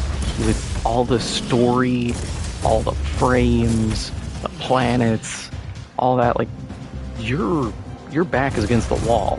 If you're sitting here with like 3 maps and a handful of guns, people are gonna be like, this is a weekend.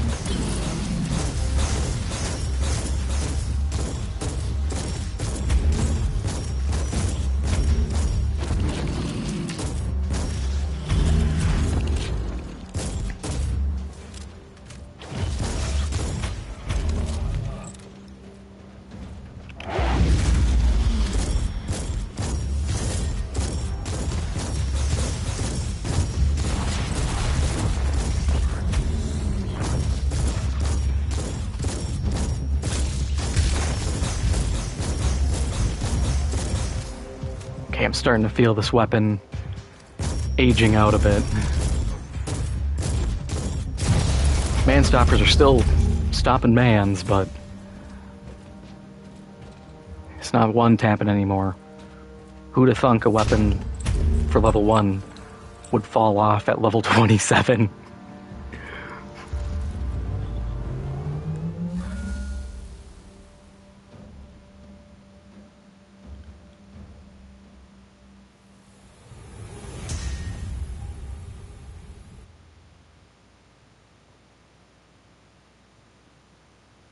Yeah, bad launch with slow content is absolutely gonna kill a game.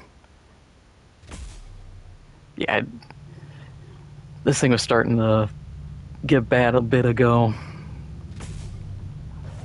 Just hoping to just pull something. I'm just gonna have Omicron make something for me. I always hate actually using the crafting system, because I feel like I'm defeating the purpose of a looter by just making my loot. Hang on, is that better? Yes. But I'm not a fan of the stats.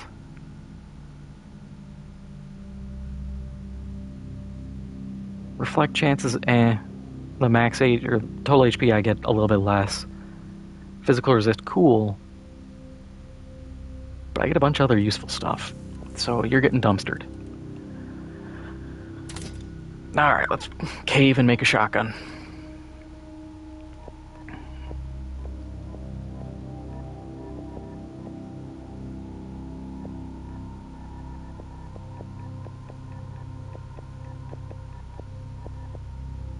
Actually, I could just make a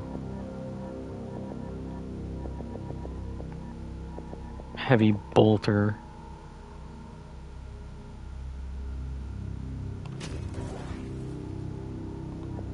Well, you gotta be better than what I have. Yeah, yeah, that is noticeably better.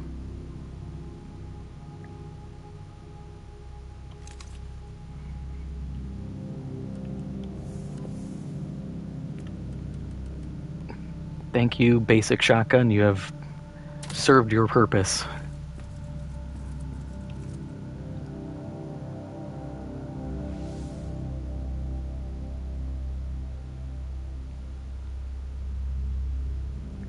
Yeah, that's the other thing with crafting is like most times it just isn't good. It's like, hey, here's something probably worse than what you could loot, and it's like, thanks. I didn't want that. I could have taken just anything else at that point.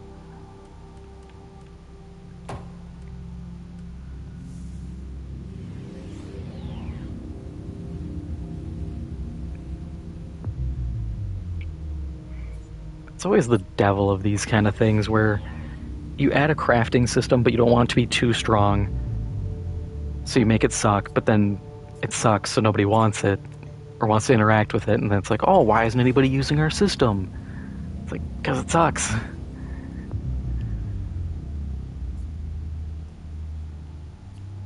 But they've become, especially crafting systems, have become such a common thing in ARPGs. You can't just not have them.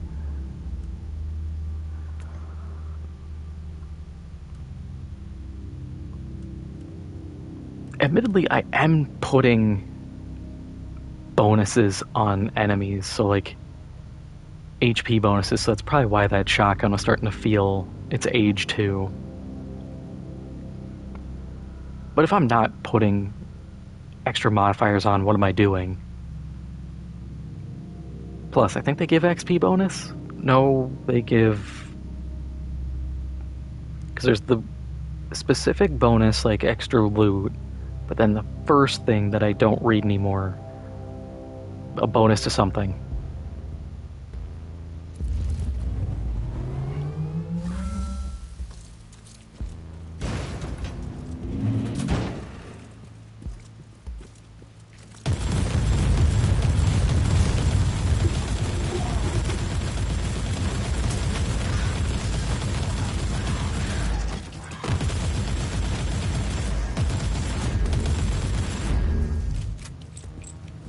Ah, that feels good.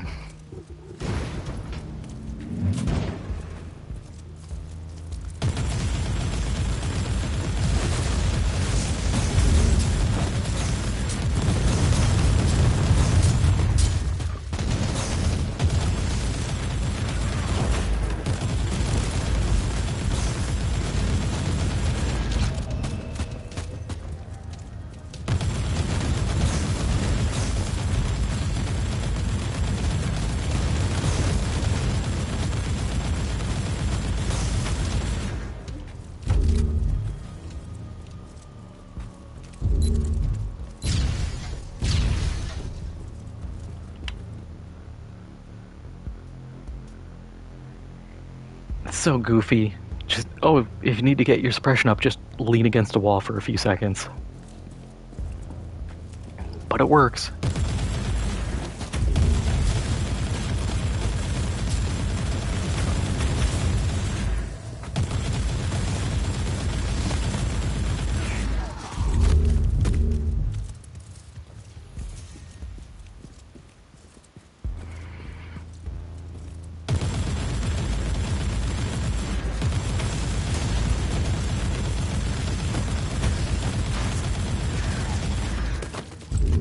Hey, a shard.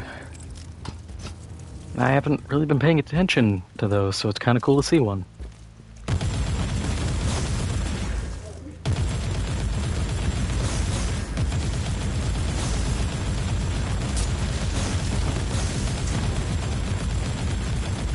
God, putting plague ogrins down like it's nothing.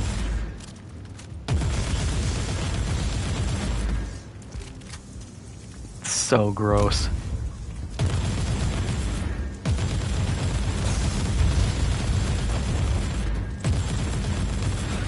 This is where I do think making it like a third-person shooter or even first-person would be good. Just because sometimes trying to hit a target's weird. because the terrain will block it.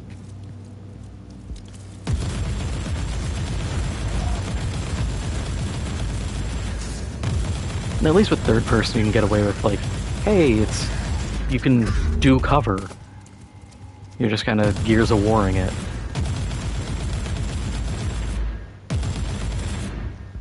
Yeah, that is true. Shards do feel like a temporary fix until you get the Psalm Doctrines. I wish they could have had something to justify them. I'm not 100% sure what. Reloading. Whether it's like a shard combining or... Because I don't want to be like, oh, just do the Psalm Doctrines, but with shards. But that would be the easiest system.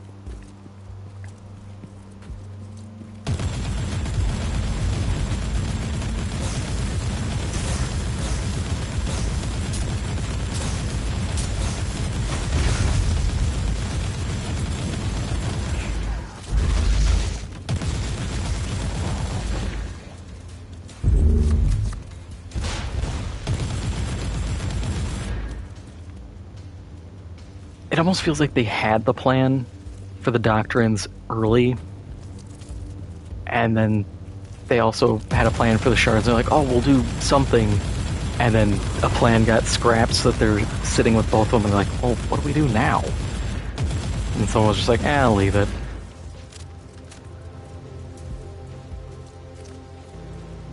Because the only ones that I think are really noteworthy are like these, because they're built around Thunderbolt of Authority.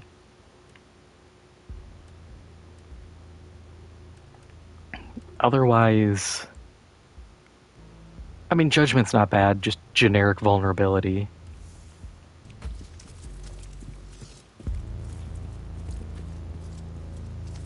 But that's really it, and at least the vulnerability you can use anywhere, but like the Thunderbolt of Authority, you're building strictly Thunderbolt of Authority.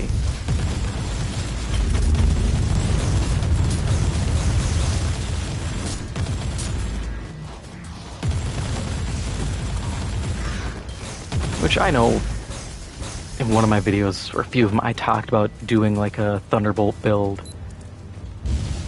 I just feel like it's too much of an investment, because like, oh, you need all these slots to boost your chance of a Thunderbolt. And then you need to, you know, do whatever to proc it. And the whole time it's like, I could just build anything else. And probably have more efficient builds. I just can't be styling with lightning bolts.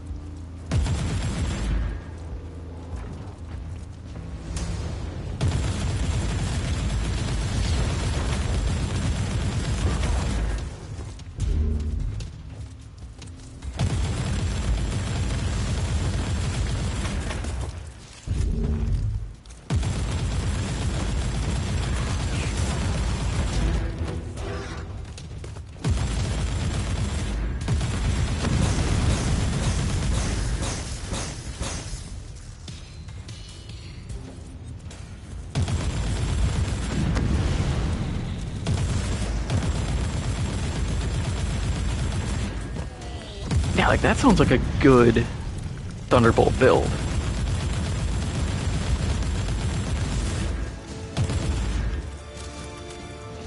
No chest? Alright. I see how it is.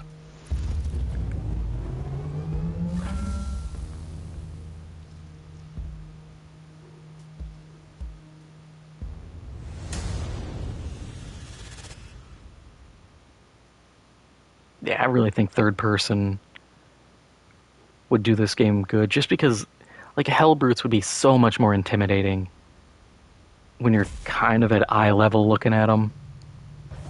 Top down, you notice the scale, but I think you also are just like, oh yeah, it's a big guy, as opposed to being like, oh god, he's enormous. That's what happened in Diablo 4. I loved the kind of world boss design. I thought it was really cool. But doing the fights, I'm just like, eh.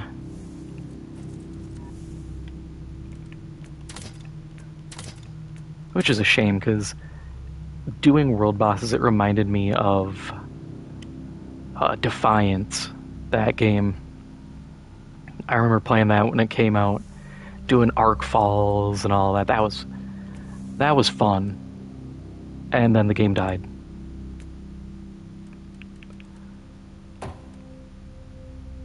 Which sucked, but just is what it is.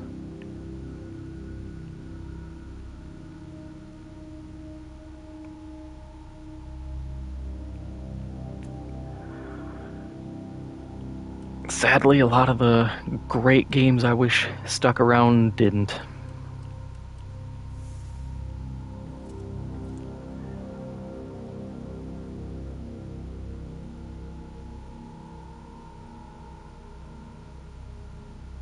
Yeah, I played 2050 as well. I remember when they first announced, like, hey, we're reviving it. I was like, oh my god, it's getting revived. And then I played, and early on, those servers were absolute butt.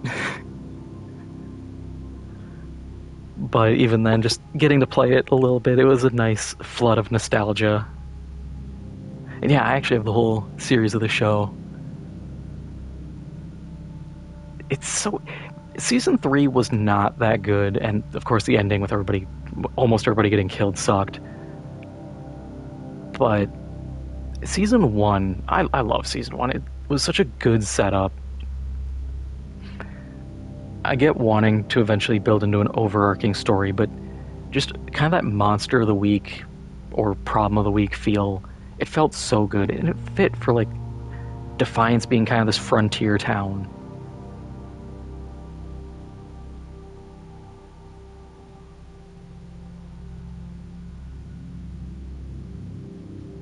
Trade out Genshin. Oh, dude. I'm so tired of, like, Genshin, Wuthering Waves, every other game. They all look the same. They all play the same. It's just like MTX hell. I actually tried that Arknight's Enfield, because everything I saw, they're like, oh, it's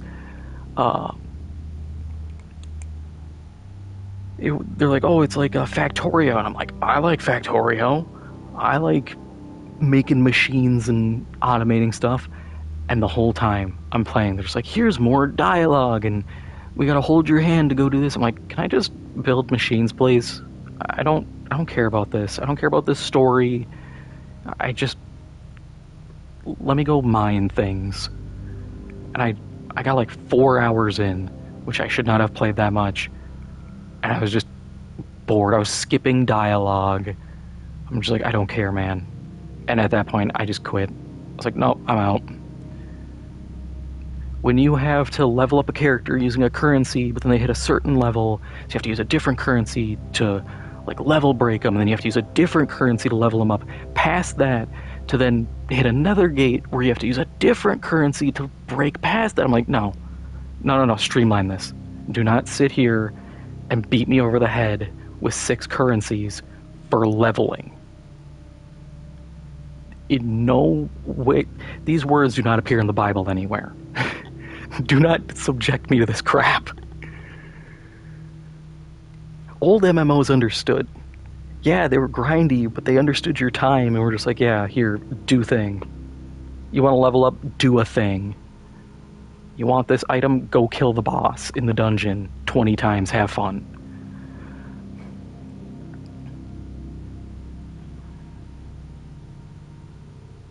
Yeah, I saw the Firefly animated series. I'm excited for that. I remember seeing the first bit where they're like, oh, Nathan Fillion has an exciting thing about Firefly, and there were rumors that the cast is getting back together, and I'm like, everybody's like 20 years older now. And then the stuff like, oh, it's anime, and I was like, okay, that's actually a really good idea.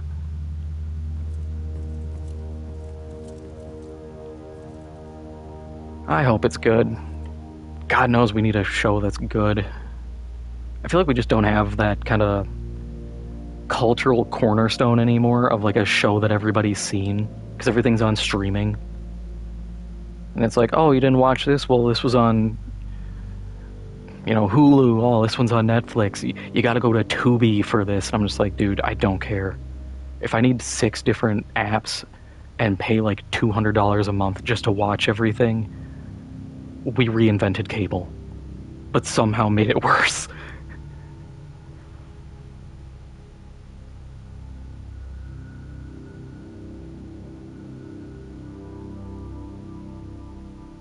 He has a script in a studio and nearly everything else ready. Good.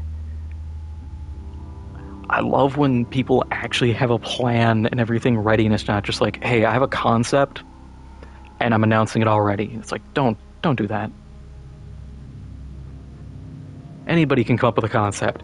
If you can, get a script and have production planned, great. You are so far ahead, I actually trust your plan. You're not hitting me with a Dutch Vanderland, I need a bunch of money and we can get to Tahiti type beat.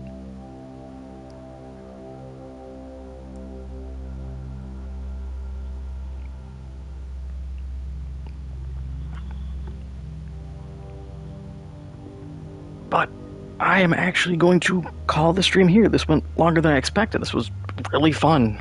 Getting to talk a bunch, and honestly, just getting back into Inquisitor has been fun. Nice passive game. I get to shut my brain off.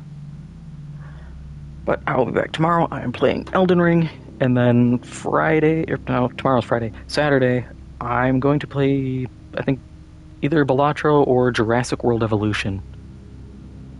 I haven't played a park simulator in ages, and I have the burning desire to run a business and potentially get people killed by a dinosaur. But I will see you tomorrow.